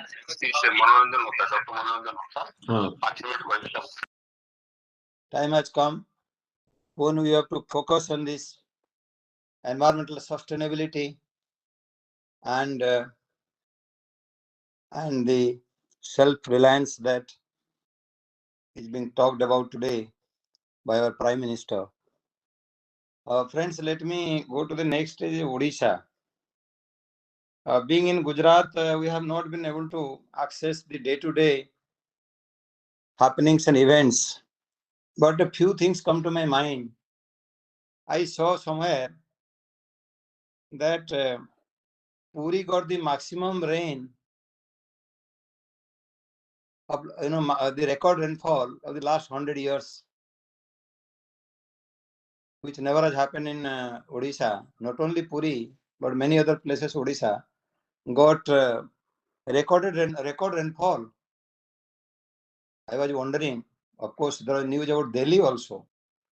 But the very fact that large number of rainy days leading to floods, erratic rains, unexpected rain, and extreme weather conditions also Odisha is facing. Then I was also surprised in the month of February, in the month of March, there are so many places in Odisha, they registered cold nights.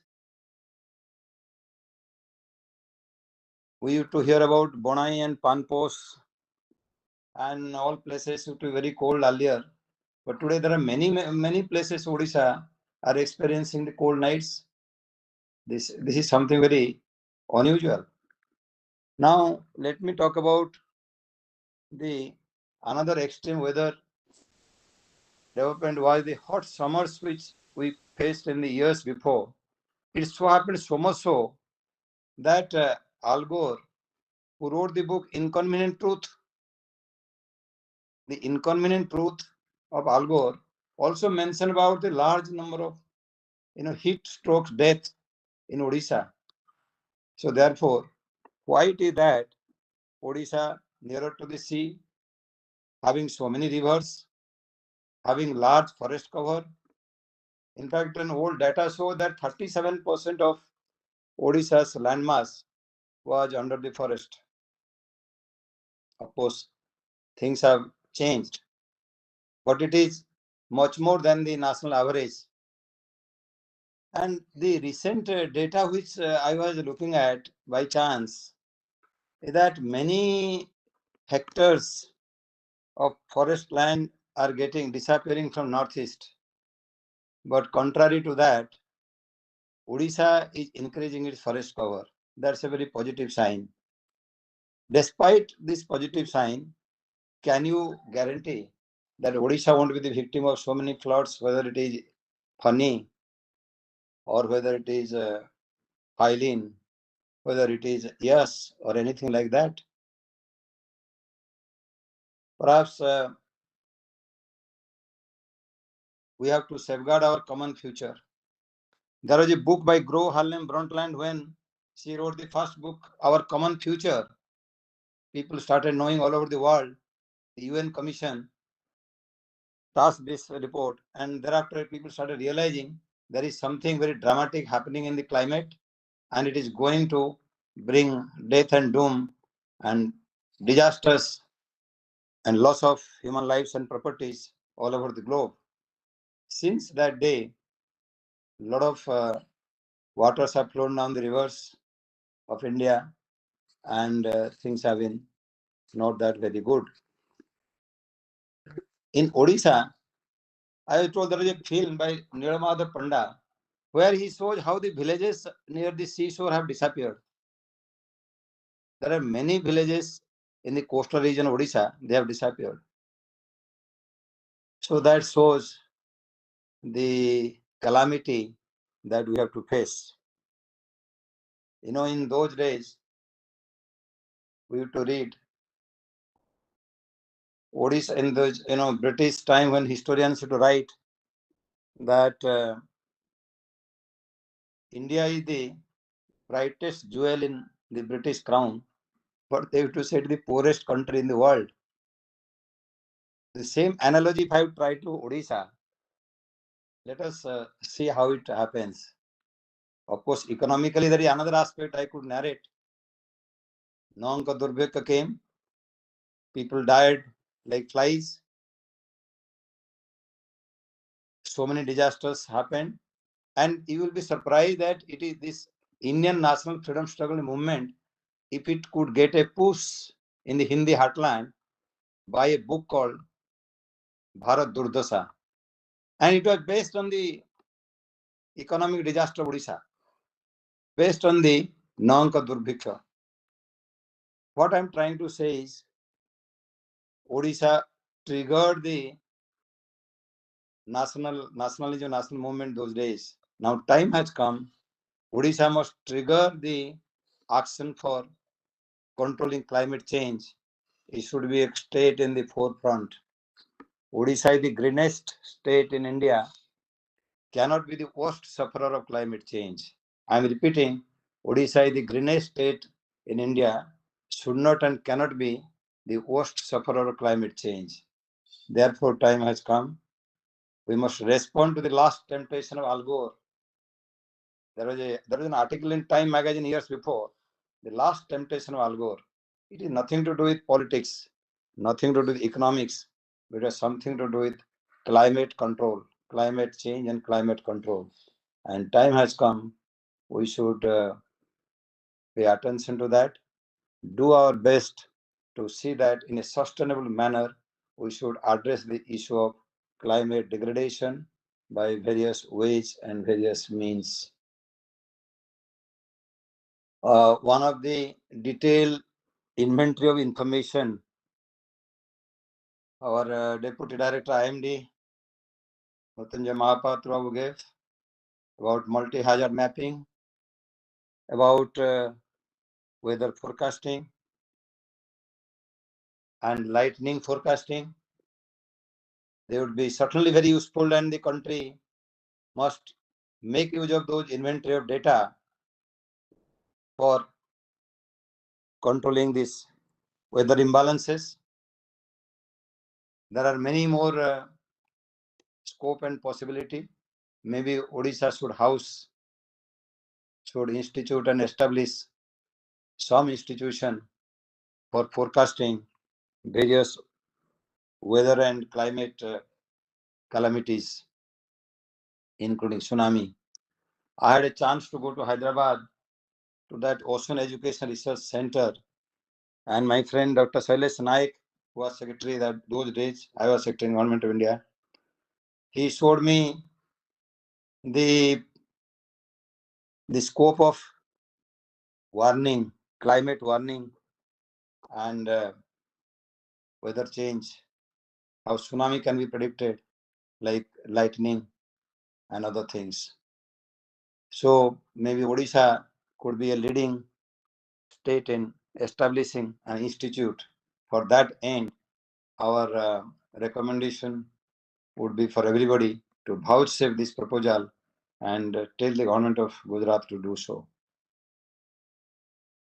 Now, weather forecasting, then calamity or hazards mapping, They are the beginning and the first stage, but there are maybe many more things which are required to stem the tide of calamity aggression. I use the word calamity aggression, which is taking place in a big way. Calamity aggression cannot be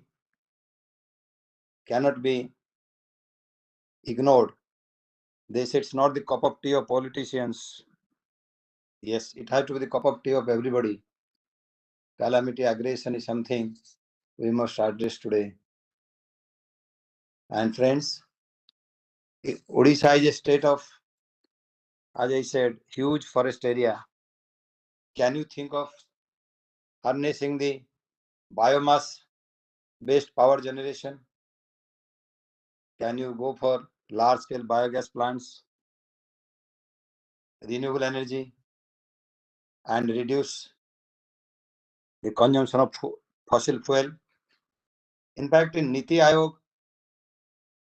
data says in the fossil fuel consumption, the average is per capita is 60 kg. It is maximum is it in Haryana, Gujarat, Punjab, and other places. Odisha is the least, Tripura is the least. Despite this thing, the fossil fuel consumption elsewhere will affect Odisha also. As poverty anywhere can affect prosperity everywhere. So calamity degradation can affect peace and development everywhere. So therefore, we should also take cognizance of what is happening and what Odisha can do. We should go for massive eco-regeneration. Eco-regeneration means both economic as well as ecological regeneration that is required apart from harnessing the maritime wealth of the state. Then, friends, the data given by Mrutyunjay Babu shows how the farmers were affected, areas were affected. But I must tell you, it is only a part of it. A cyclone or a flood in the coastal region is not affecting only part of it. It is affecting whole state. So there have to be disaster preparedness for the whole state. And there have to prevention, disaster prevention for the whole state. Of course, Odisha got a good name of late of establishing its credential in achieving disaster preparedness, and this trend must continue. It must be a learning lesson for many people and most of us and most states, and Odisha should do the best. We have agriculture, we have rice production. Now, how should we go for drought proofing agriculture, agro-based industries, and how we should go for preservation technologies which would reduce the incidence of consumption of fossil fuel.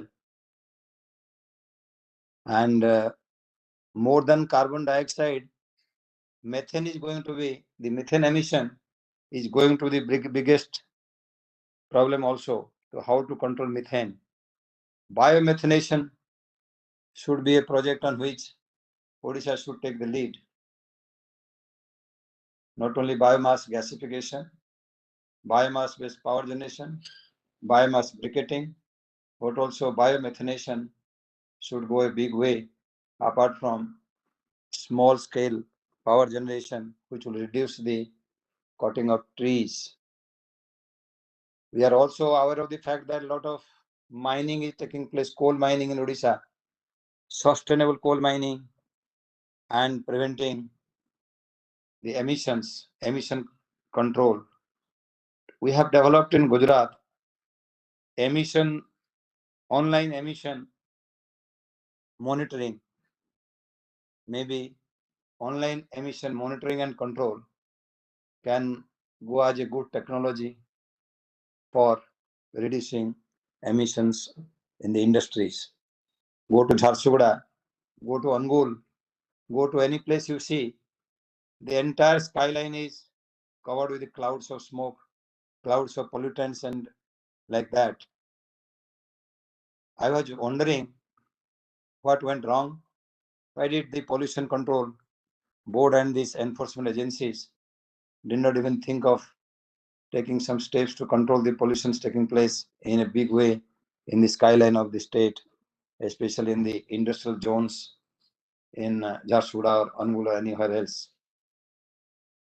So friends, as our friend was telling from Uttarakhand, government of India has brought out various legislations over the years, starting from 1970s till today, whether it is Forest Conservation Act, whether it is Water Act, Air Act, or Environment Protection Act, or Coastal Zone Management Act, or Plastic Pollution Control Notifications, etc., etc.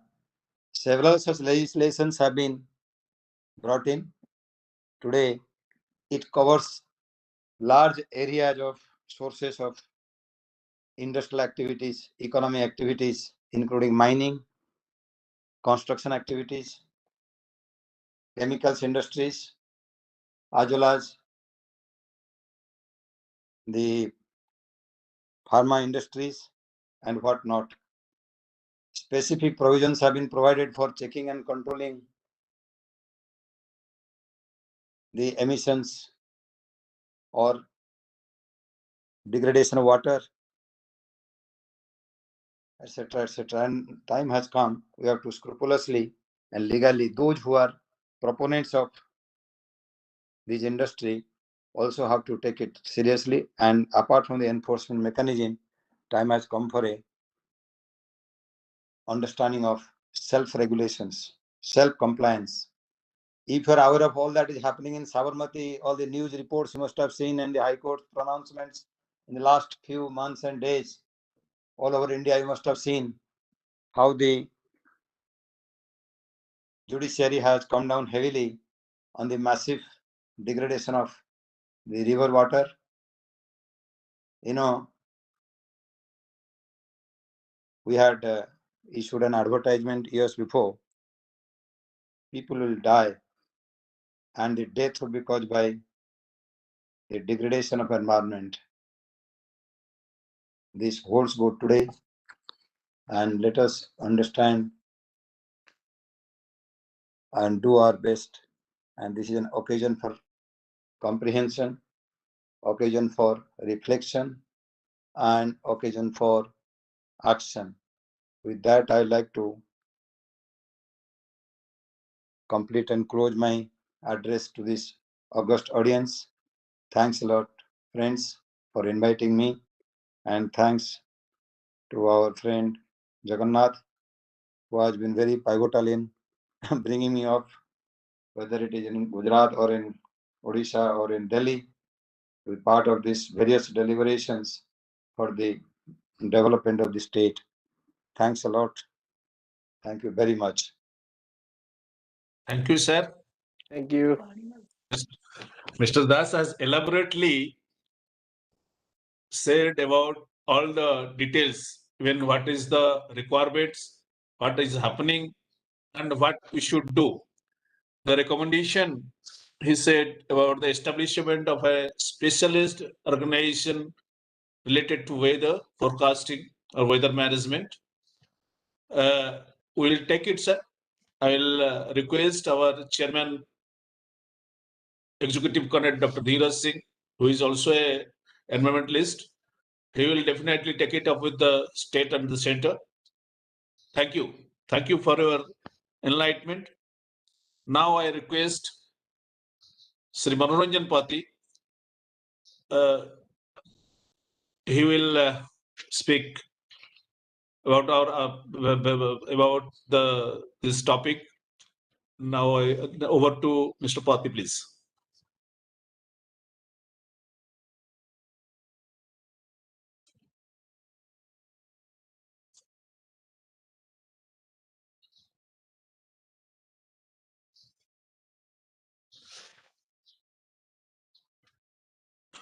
Dr. Dheeraj.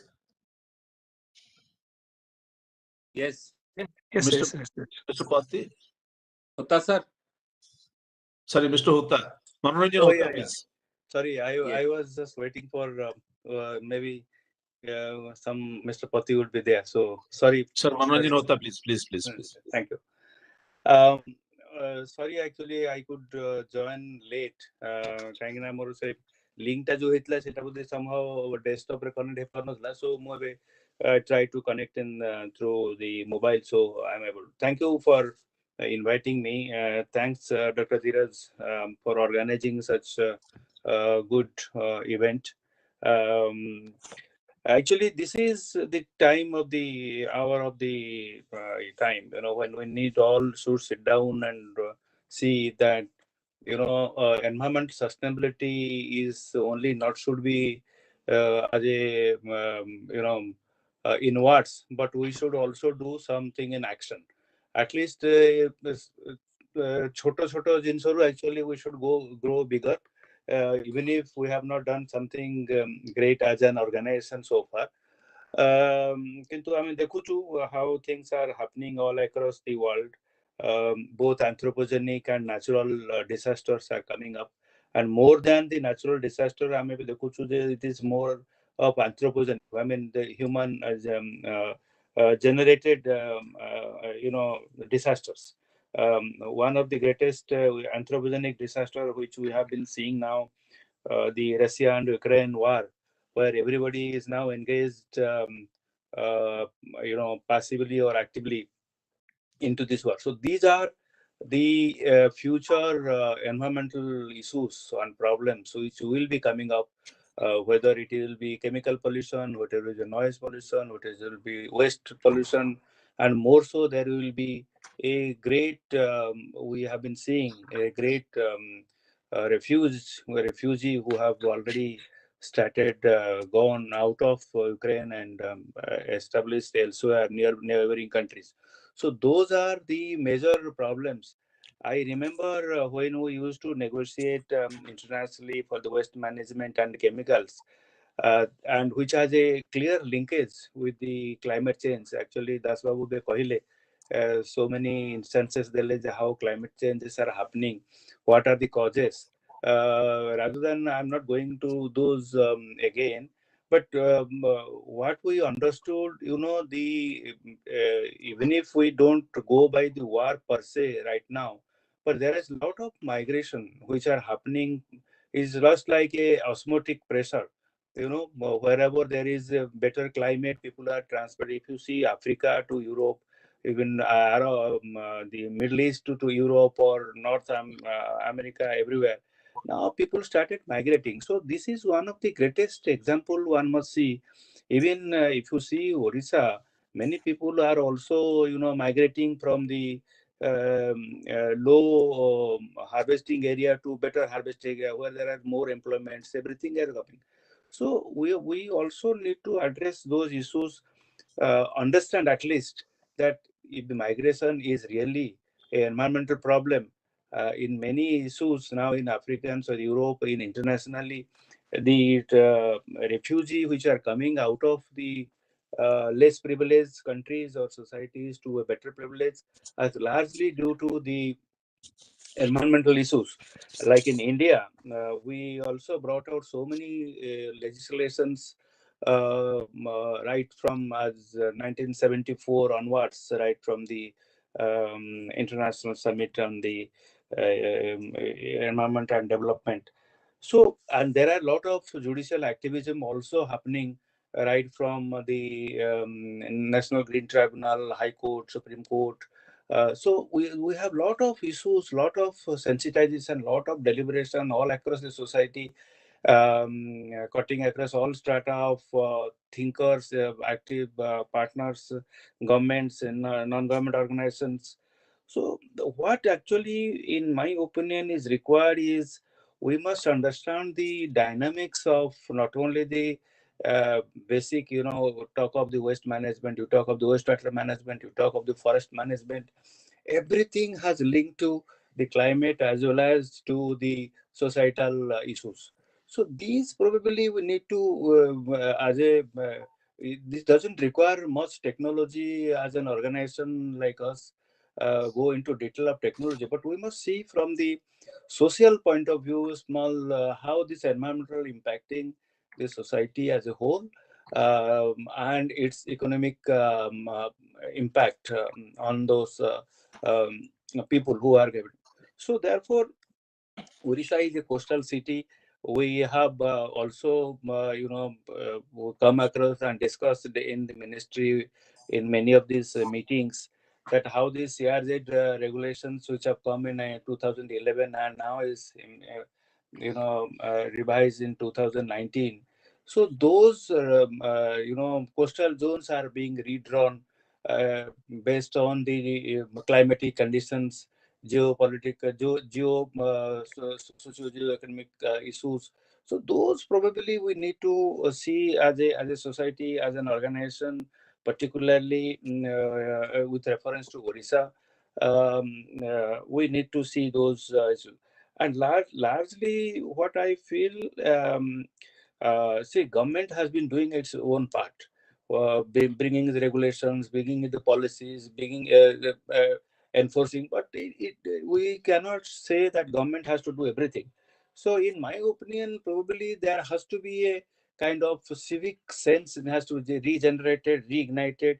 So this public-private partnership, civics, I mean, the people and the government together has to work out like public-private partnership with regard to, then only we can talk of there is a sustainability, environmental, and every individual is responsible, and therefore we can say that environment sustainability for self-reliant India or self-reliant Odisha need to be, thought of and being implemented all our action plan. In the entire process, perhaps when we talk of self-reliance, skilling for green jobs is one of the key issues where perhaps we need to address, whether it is a waste management, or the plastic waste management, or the electronic waste management, whether it is a wastewater management, whether it is mining, and we have been talking of the sustainable mining. How can we reclaim after the mining is over? So I think many of these areas probably is required when we talk of self-reliance. We must talk on the skilling where we are, there is a dichotomy in this. One, we are creating the economic conditions of those people who are working there or the inhabitants in and around there. And also we are creating green jobs. So I think if we see, when you talk of self-reliance, we must see the skilling for green jobs in this area. It will be for health, it will be any other issues. I think in sum and substance, I would like to keep my thought process to limited issues when you talk of the self-reliance in terms of environmental sustainability. So maybe our organization can think of how can we best take out those nuances and implement so that environmental sustainability and scaling for green jobs can be put together, so that we can address all those small elements which finally address the environmental sustainability. I think I must stop here, Dhiraji, with this small suggestion. Thank you. Thank you. Thank you. Thank you, Mr. Hota. Very small and concise, but you have told many things within this limited period. And your suggestions, as you told, our organization will do, will, with cooperation of yours and all the people here, we can do many things. And now the question answer session is there. But the thing is that time has been crossed, so we'll take very limited questions. There are 2 questions I have already seen. They are available here. So, Mr. Karthik Jena, please have your question, please. And you can. Good evening. Good evening, everybody. You can ask to the panelists. You can ask to the Okay. panelist of your choice. We have heard about the webinar today, but it is more of the data, not the practical aspect of the webinar. So let us know what we can do best ourselves in contributing the I mean how we can sustain the environment by doing ourselves. That is my question. So the question is to whom? Who can reply? The Okay. panelists, if they are available on the panel, or Yes, anybody yes, else. yes, yes. All are available. Murtuja sir, what is your recommendation for that sustainability? For that self-reliance? Common things which we can do as an individual, what we can do best. Yes, yes, yes. So if we look at the problem of sustainability, there are two approaches. One is the macro level approach. Other one is the micro level approach. The macro level approach is adopted by the policy planning strategy at the international level, followed by the national level, then state level, and the district level. And for that purpose, there are various action plans, strategies, guidelines, just like 10-point plan, action plans of Honorable Prime Minister, which is for climate change. And like that, we have got the SDG goals, Sustainable Development Goals, adopted by United Nations. We have also framework like IPCC and also UNFCCC, which is also following up this one. And that is being followed at the policy level and the institutional level. But apart from that, as a human being, as a part of the society, every individual has also a role and responsibility towards the sustainable development. I would say that we all know what are the issues. We all know what we can do, but we do not do, just like Abhimanyu. Abhimanyu was knowing that he cannot return from that Chakravyuha, but still he went inside. Like that, we know what are the environmental degradations caused by the greenhouse gases. We know what are the sources of greenhouse gases. We know what are the carbon footprints. We know how can we minimize those carbon footprints. But for our human comfort, for our individual selfishness, we do not compromise, and also we do not implement in real time. So I will say that if we realize and assess ourselves, what is the carbon footprint of each of us, and we will monitor regularly, at least once in a year, how much I have reduced the carbon footprint, so that I have helped the society, human society, to minimize the impact of the anthropogenic gases and hence the climate change. I feel that will be a very important step towards that. All of you might be knowing that online you can assess the carbon footprint of yourself. So for example, if you are sitting in a room, closing all doors and windows so that inhibiting the sunlight and putting off all the bulbs, then you are increasing the carbon footprint, because the bulb which you are blowing in your house, it is being done by the hydropower or by the thermal power. And these powers contribute towards the generation of anthropogenic gases, including the carbon. So that if you really want to minimize the source, then you can do on yourself with respect to your own lifestyle, with respect to your own habitat. This is just one example. The second example I will tell you, if you are not watching TV, there is no point in keeping it on. If you are not sitting in the room, there is no point in keeping AC on. There is no point in keeping the TV on, AC on, everything on. Similarly, just to assure that the food does not go bad, we keep the fridge completely on. But if you are not utilizing the food, if you are taking the rotten food, what is the need? You can take the fresh food and minimize the use. And prior to her death, Sushma Swaraj, madam, told one very important point, that let us stick to 25, the rule 25, whether all of you remember or not, I don't know. She suggested that we should not go below the temperature of 25 degrees Celsius while running AC. How many of us follow it?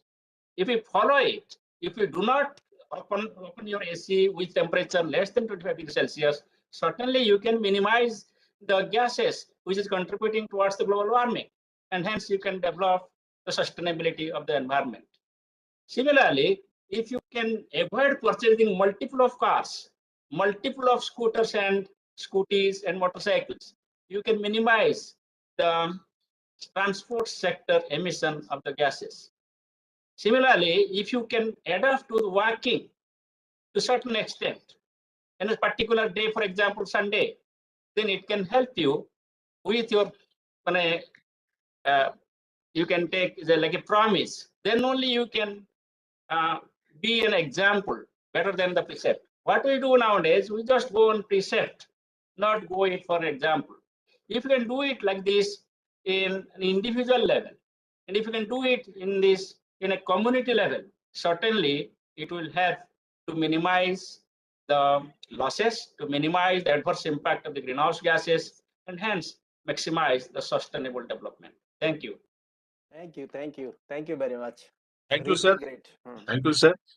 Now there is a question from sir, Mr. H.K. Das.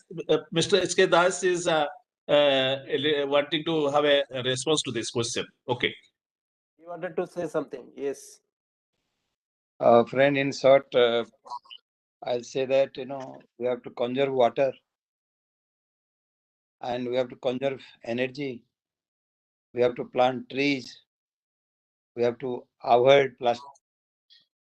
We have to ensure sustainable waste disposal, means waste should not be lying helter-skelter. Then awareness in our neighborhood or wherever we are, then we should also avoid paper napkins. The more napkins we use, more trees are cut. So like this, there may be many do's and many don'ts, but these are things as individual, as a person, you and I and all of you. And friends, we are a state of temples. What does the temple teach us? In fact, the temples were constructed in Odisha not as to symbolize the victory of wars or politics. They are part of politics, yes, but they are also part of environment. They were teaching what to do. They are teaching to keep your body and mind clean. They are teaching you to keep your environment clean. Plant trees. Worship. We to worship trees, So therefore, all the things we can do. That the light or the flag on the top of the temple are a great source of inspiration and knowledge, much more than what our IPCC or climate convention has given. So this is what we can do individually. Thank you, sir. Thank you very much. Thank you. Can I just say? Who? I also ask Can I just? any question. Can I just? Yes, Mr. Patnaik. Yes. Just to sum up, I would say three things. The panelists and enlightened panelists have spoken it rightly. But to sum it up, I'll just say three things. One, reduce your water and electricity bill by not depending on the government to reduce it, but by optimizing the use of these resources. Number two, plant a tree on your special occasion, your birthday, marriage anniversary, etc. And number three, maintain cleanliness around yourself. I think as a citizen, if we do these three things, we would really be contributing greatly to this to ensure sustainability of our environment. Thank you. Thank you. That's sir. Sunan and Babu, if you permit me, I'll add one more thing. Yes, please. When we organize events in Gujarat, we organize events. The chief minister to go and attend the events. People would be tempted to give a lot of like gifts in terms of books, in terms of swords, in terms of flowers. So one of our chief ministers said, when you are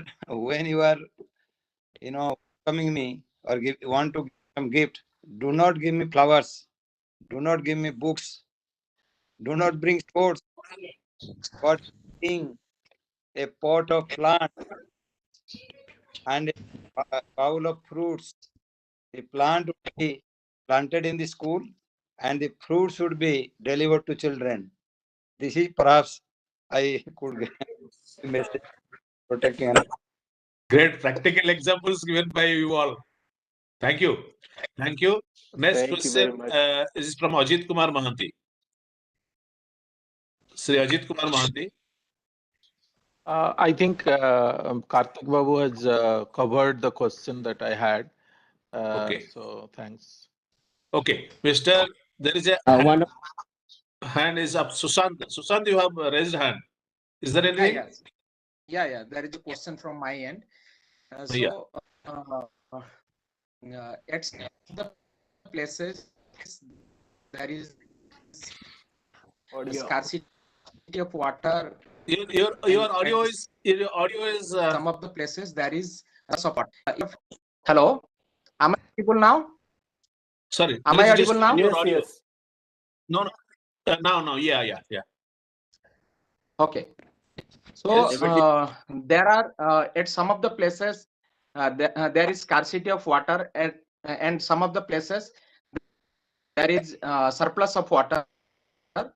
Either government of India or government of Odisha, are they running any project or are they planning any project to neutralize all those? Okay. Question to whom? You're quoting to whom? Anyone can answer, sir. Okay. Anyone can answer this. Okay. Okay. It's that's sir. Yes. That's sir. Please. This is regarding river surplus and where somewhere is surplus, somewhere is scarcity.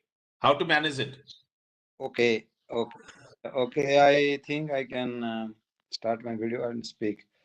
You see, friends, how to answer this question is also very interesting, and it is a topic which is very close to my heart.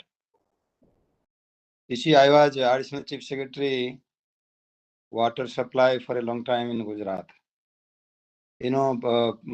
Just bear with me. Gujarat is a very water sparse district, state. The northern Gujarat and Saurashtra region, their precipitation level is many times it is minus. All waters are stored in southern Gujarat, and Saurashtra and northern Gujarat will never used to get rainfall more than 14 to 15% of the total. 17. What did Gujarat do to bring water from the surplus area to the water affected area? One, through interbasin transfer. Okay. Through canals and pipelines. I am not only privy, but I'm also architect of that. Not engineer, but I'm also architect of that program by which we to bring water from the southern Gujarat to the parched land of Kutch and northern Gujarat through canals and pipelines. Of course, they are capital intensive projects, but it was the determination of the government of Gujarat to do it, and it is a model for the entire country. Even many other countries also they come to study how Gujarat has done it. So interbasin transport through canals and pipelines, that is one. Number two, interlinking of river. That Ken Betwa scheme is being talked in the budget in Madhya Pradesh. Interlinking of river could be another big possibility. Take the case of Polavaram. Of course, it is affecting Odisha. What did Andhra Pradesh they do? They also went for this interlinking of rivers, Krishna River. So they are capital intensive, futuristic, but this is one way we can solve the water crisis of the country for a long time.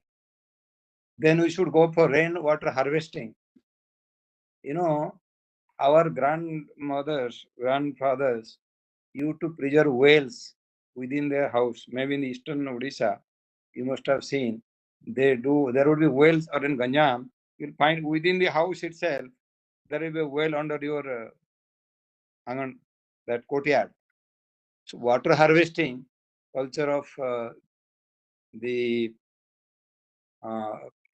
state and the country must be, revived.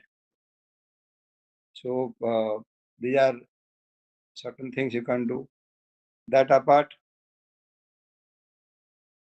the cultivation also, water hungry crops. Rice is a water hungry crop. Water hungry crops must be avoided. There must be cropping pattern must change. Like this, several such examples I can give. These are a few things we can do to ensure water moves from the surplus area to deficit areas. Sir, there is a question from Thailand, Mr. Dr. Adris, Dr. Adris Brahmabat, for Mr. Patnaik. How Odisha forest contribute to economy, peace, and environment? What are the more things need to do? What is your advice? A small answer, please. Mr. Patnaik. Yeah. I mean, as far as Odisha Forest Department is concerned, I'm really not much aware about the programs and policies that is being implemented, as I am from Uttarakhand cadre. And during my speech, I spoke a lot about what the Forest Department in Uttarakhand is doing to ensure forest and wildlife sustainability. But because forest and wildlife does not see any boundary, the forest patch is continuous, vegetation is contiguous, animal movement is continuous. So the policies and programs which are being implemented in Uttarakhand, by and large, apply to the state of Odisha also. Uttarakhand is a Himalayan state. Odisha is more of a state in the hinterland, having coastal areas also. To my knowledge, the government of Odisha has launched upon various projects, World Bank funded, JICA, Asian Development Bank funded projects to ensure eco restoration works, afforestation works, development of the watershed, to handle the man-animal conflict mitigation measures, to ensure the sustainable sustainable maintenance of various flagship species populations like tiger in Simlipal, elephant, and such other species.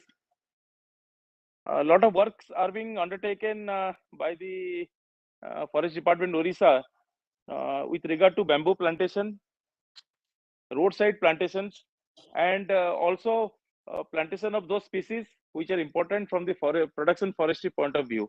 That means the species which can be harvested at a shorter period of within a certain period of time to generate revenues. So these are some of the programs which the Forest Department Odisha are taking up to the best of my knowledge to ensure the sustainable development in this sector. Thank you. Now the time is going up. I request Professor Satyabhushan Das, Chair Professor, BPCL Chair Professor CCMI, me of IIM Lucknow, Noida campus. He is our Vice President, POVS Vice President, for validatory speech. Professor, एक Professor question है मेरा. Satyabhushan. Yeah. So actually, I don't want to spend much time. Thank you, all of you. Can you hear me? Yes. Okay. So I will not. I will just take 2-3 minutes time because very enriching information. A lot of discussion has been taken place, and Mr. Mahapatra has already elaborated 5 pillars of self-reliance. Also, we have heard from Mr. Sushant Patnaik, H.K. Das, and also Mr. Hutta. A lot of discussion has been taken place. I'll just want to add 1 or 2 points. Lot of things are going on in our academic also. We have a PGP course on sustainable management. Nowadays, most of the companies, they are hiring people from sustainable management so that certain development can be taken place in the organization. Sustainable thinking, innovation. Most of our students are working in big corporates.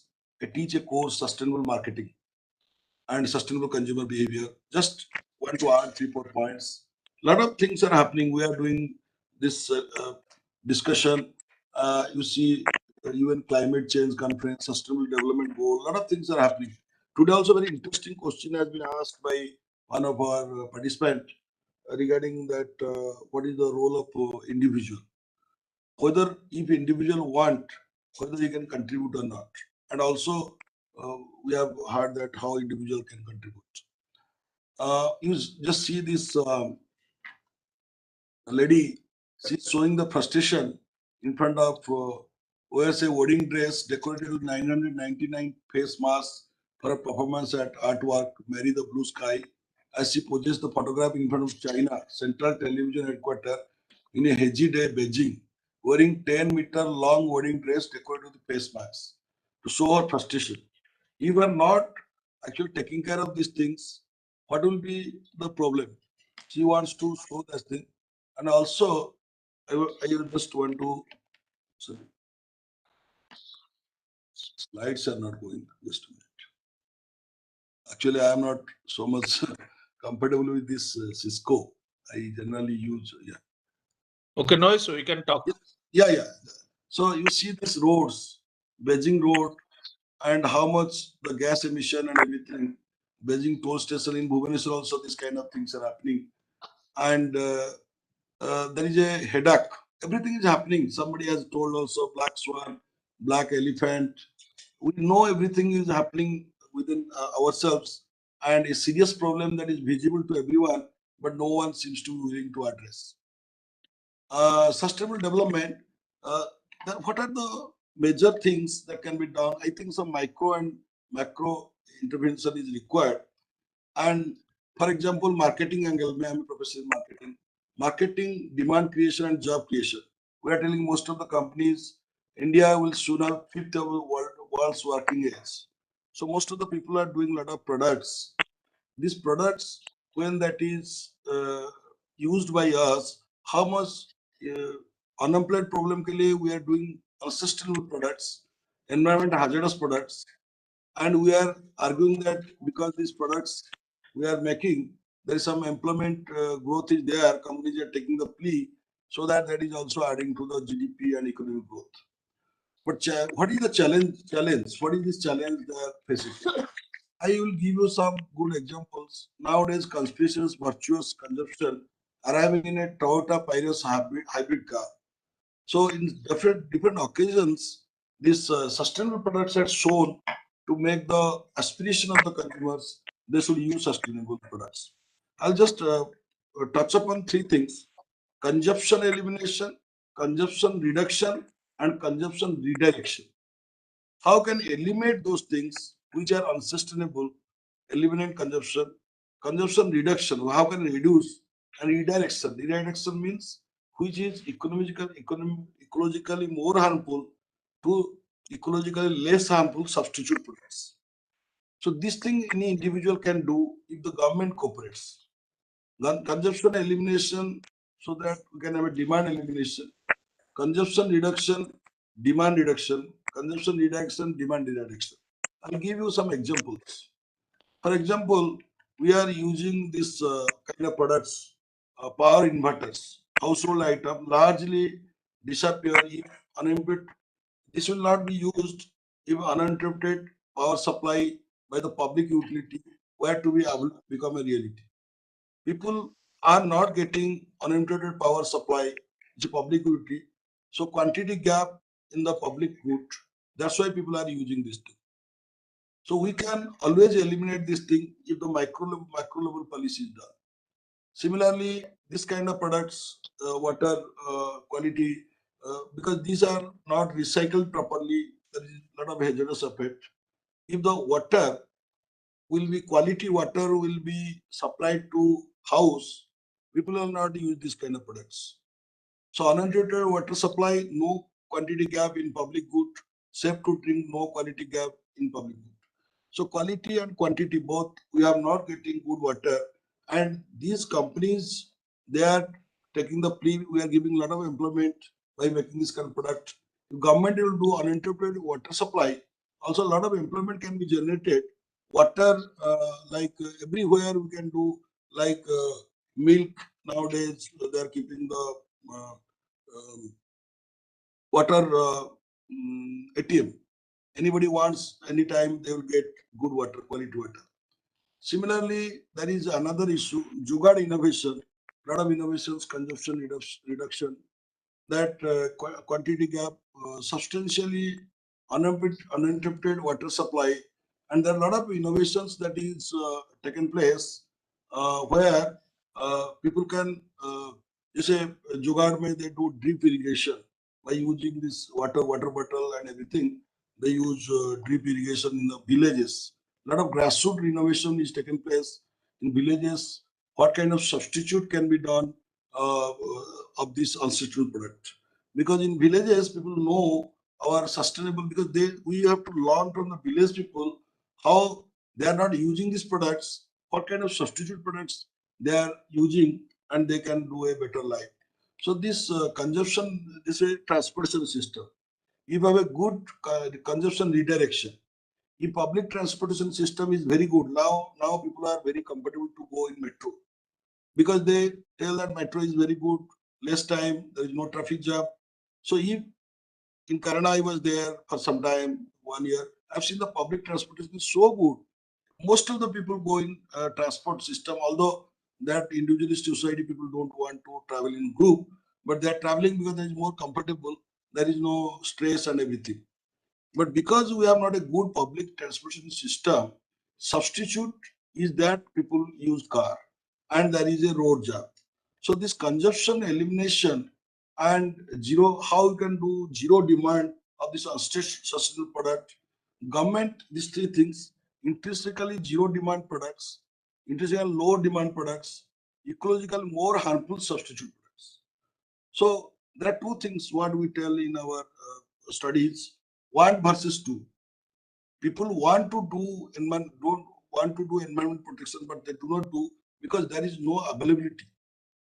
Second is that these pleasing products, those who are ecologically more harmful products, government is giving encouragement to do that kind of production. Whereas those who are sustainably more viable, environmental friendly products, more nature friendly, this kind of products ke liye jaise Ujjwala Chola. Because of this chula, how many people in rural villages tuberculosis happen this open chula? How much green emission is happening? Compact chulas also nowadays we are teaching a case, environment fit, how much carbon dioxide emission they have reduced. So we should encourage more sustainable innovation, which is basically substitute to our environmental hazardous products. As I have given 3 examples, there are so many examples. I don't want to unnecessarily bore you, but these 3 examples that we have a good transportation system. How can reduce this car, more private cars, and similarly we have, for example, quality water supply. This water purifier and everything reduction will be happening. You have an uninterpreted water electrical supply, these inverters will not be used. There are so many examples. I think there should be some conducive environment. This is consumer goods. Similarly, everywhere grassroots innovation, we should encourage more innovation so that we can go to their old system. But a lot of things can happen. Unnecessarily, you are using the products which are very much harmful for the society, people, planet, and also in future, what we are telling, pragmatic future, most of the companies now transforming to this chemical hazardous to the sustainable products, because they see that people are now very, very environment conscious. So our companies are going backwards. With this, I would like to conclude. Thank you very much.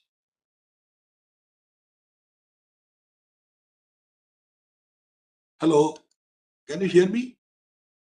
Yes, yes, we are hearing you. Yes, Yeah, yes, yes, hearing. I would like to Please, conclude. please conclude within short span. I have concluded. I thought Ah, that thank you very much. I just want to add these points. I don't want to again repeat that what others have already. So nice of you. It is very nice. I want No- I want to say one point here is the natural farming or organic farming is the important point in environment.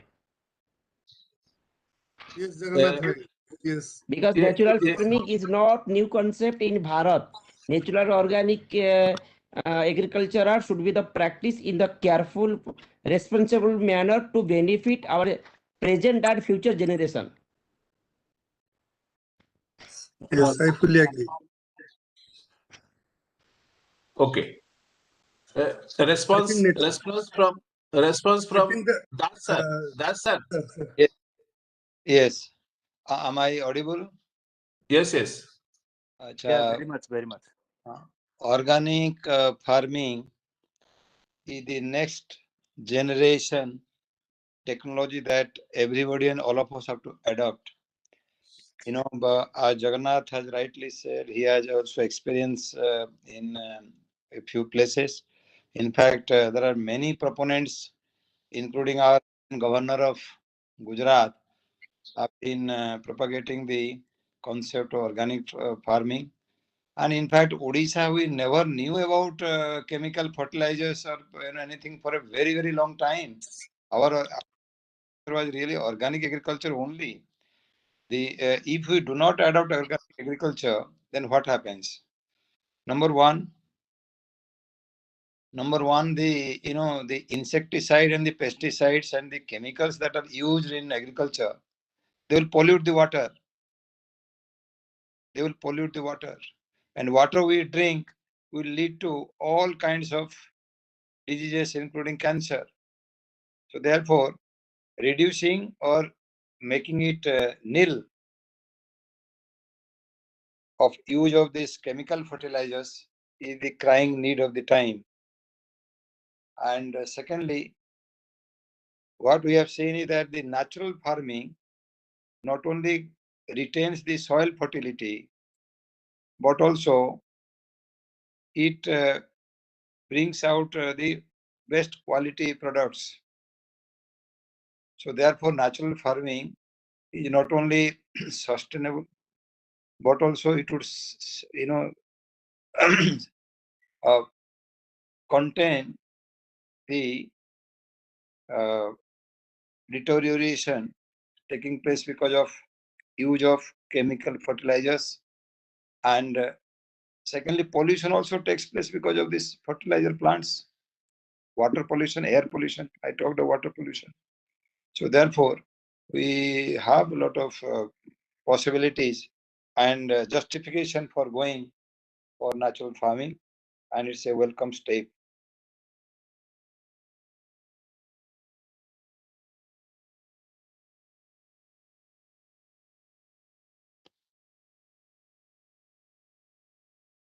Sir, I think agriculture is contributing to the second highest carbon footprint and Yes. also responsible for global warming. Yeah. And you have rightly said that if we change the agriculture, one is industry and second is agriculture. Yeah. So if these two sectors, mega sectors, can seriously think of alternate approach, less carbon footprint related approach, that would be really good. And I think one of our friends discussed about the carbon credits, because if you put it in a business form, I think that would be very good. So if our panelists can throw some light on carbon credit systems, so that would be great. This is my request, sir.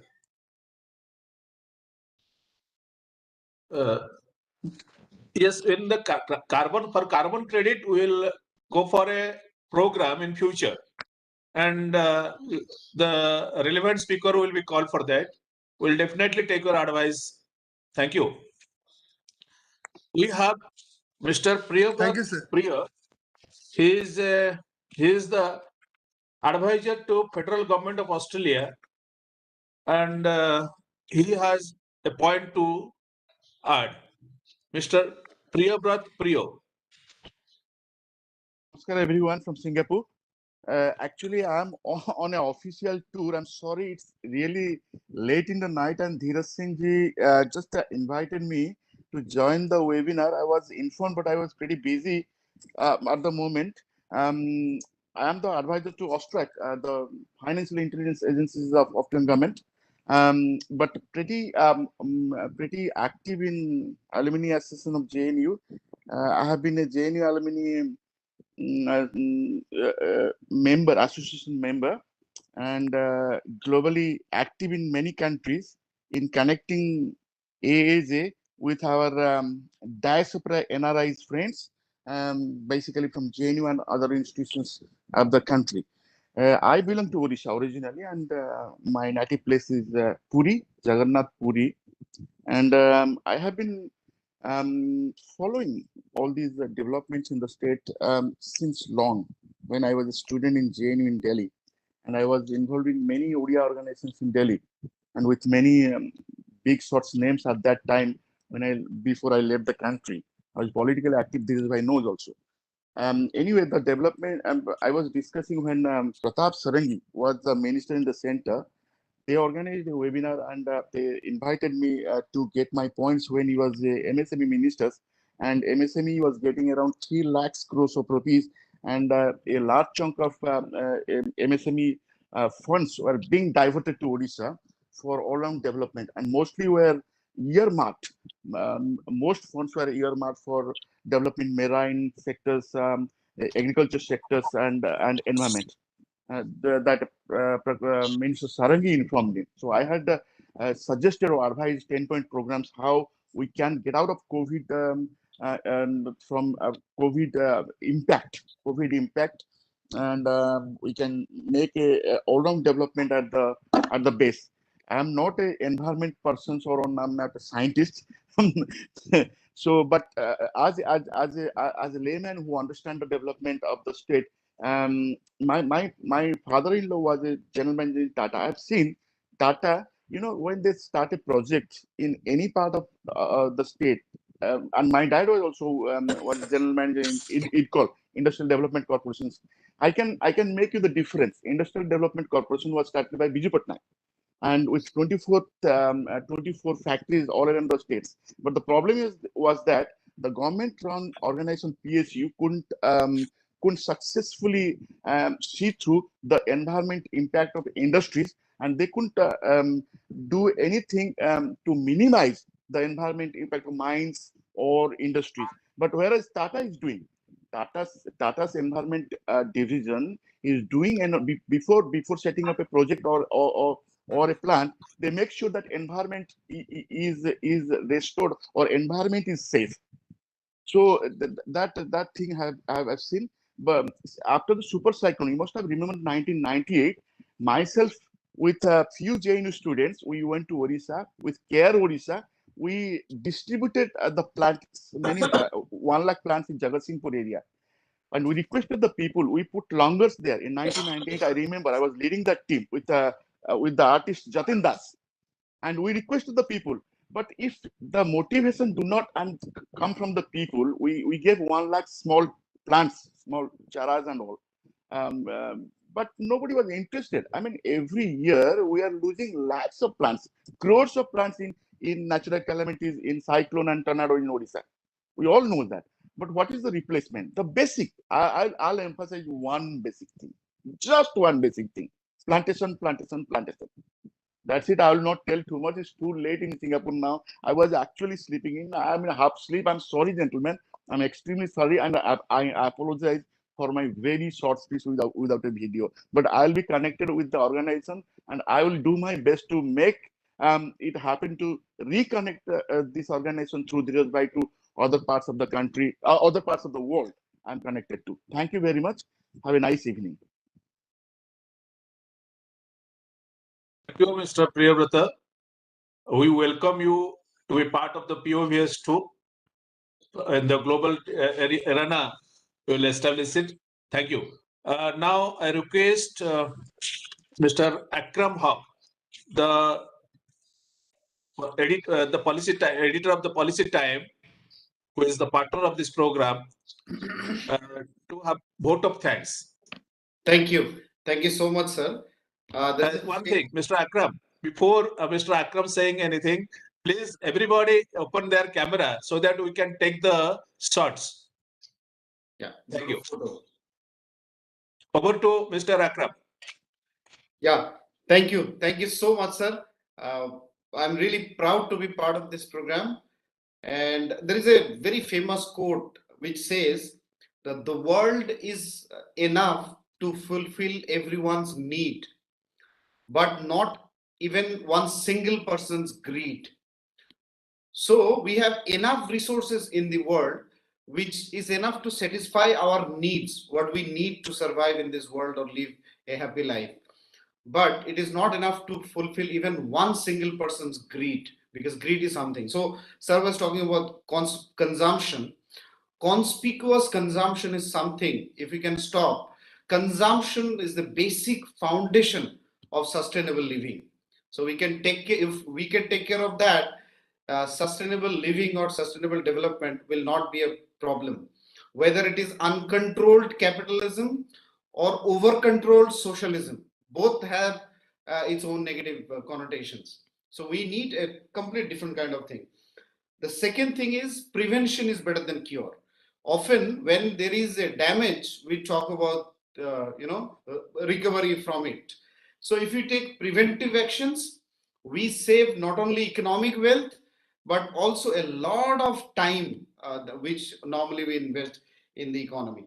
The third word, which became very famous recently, post-pandemic or during pandemics, warriors.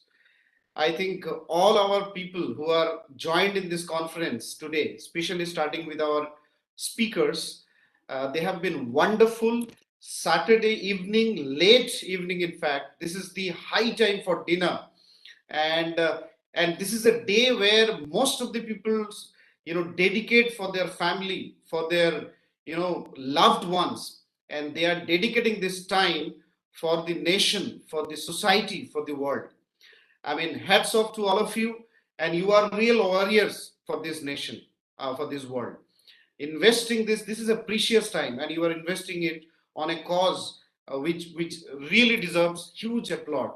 I want to welcome the entire PRAVASI ODIA Divas VIKAS SAMITI family. I think all the people who are here, you have given your speeches. I have heard wonderful speeches by our speakers, Dr. Mrityunjay Mahapatra sir, wonderful, I think, detailed presentation. Then H.K. Das sir, sharing the Gujarat experience and sharing a lot of other best practices and important points.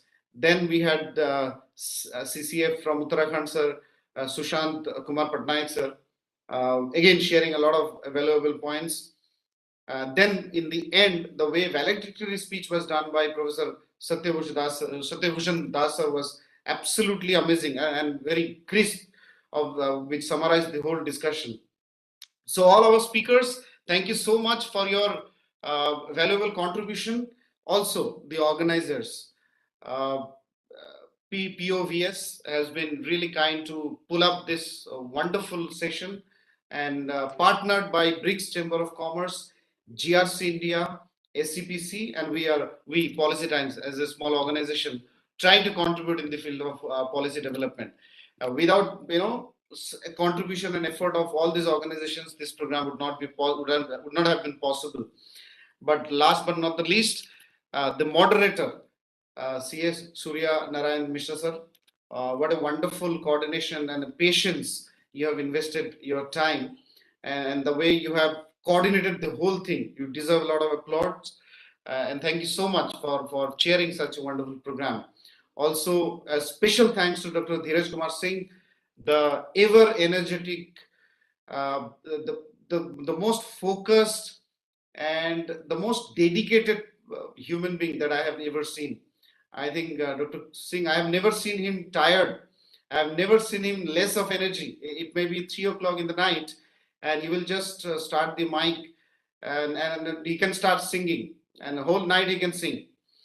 So that's the kind of energy he has, and he's well connected with everyone in the fraternity. So he can bring in everyone, anyone, and involve them in the constructive journey of the nation. The way he is investing his time towards sustainable development in the country and taking different organizations together, I think the country will gain enormously in the longer run.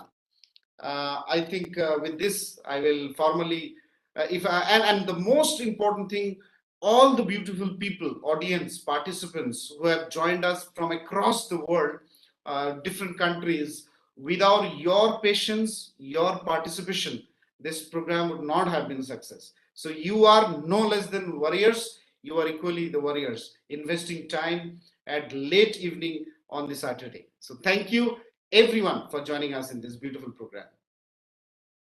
Next is the national anthem. We always stand. Thank you. Please stand.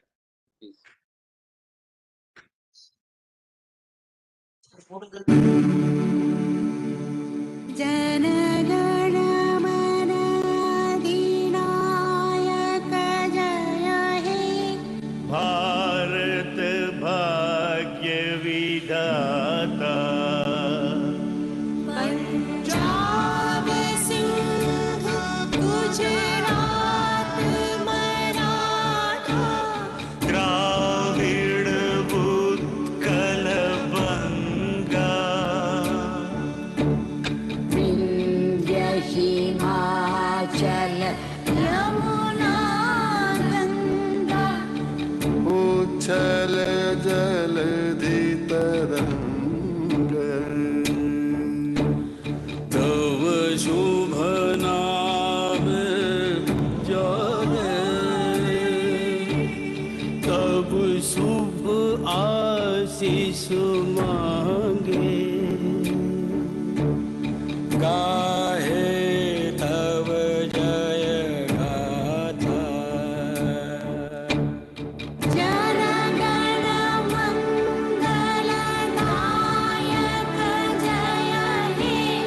Bharat भाग्य विधाता जय हे जय हे जय हे जय जय जय जय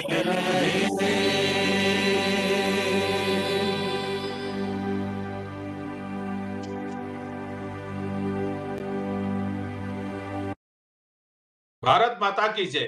Thank you everyone. Namaskar. Jai Jagannath. Sir, can we please turn all our cameras on for a last group snapshot? Yes. Please. Das sir. Deepak Jana bhai, Vijaya, Deepak Ranjan Gana, Dharmendra Mishra, Patnaik Babu. Please. Video on कर दियो.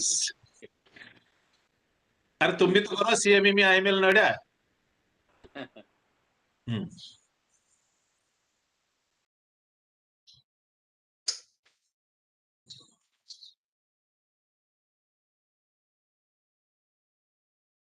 Nandini madam, Ishani madam, Anand भाई, विजय, ममता, Sarbananda, Sahu.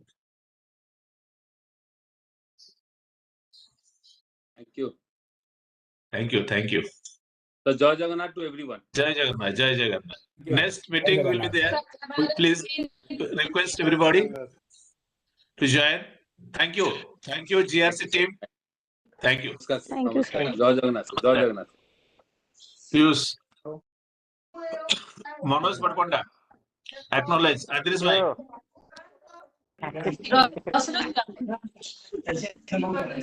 Deepika ji. Pramod bhai. Jallu. Anand bhai. Dr. Ishani Priya. Darshani Priya.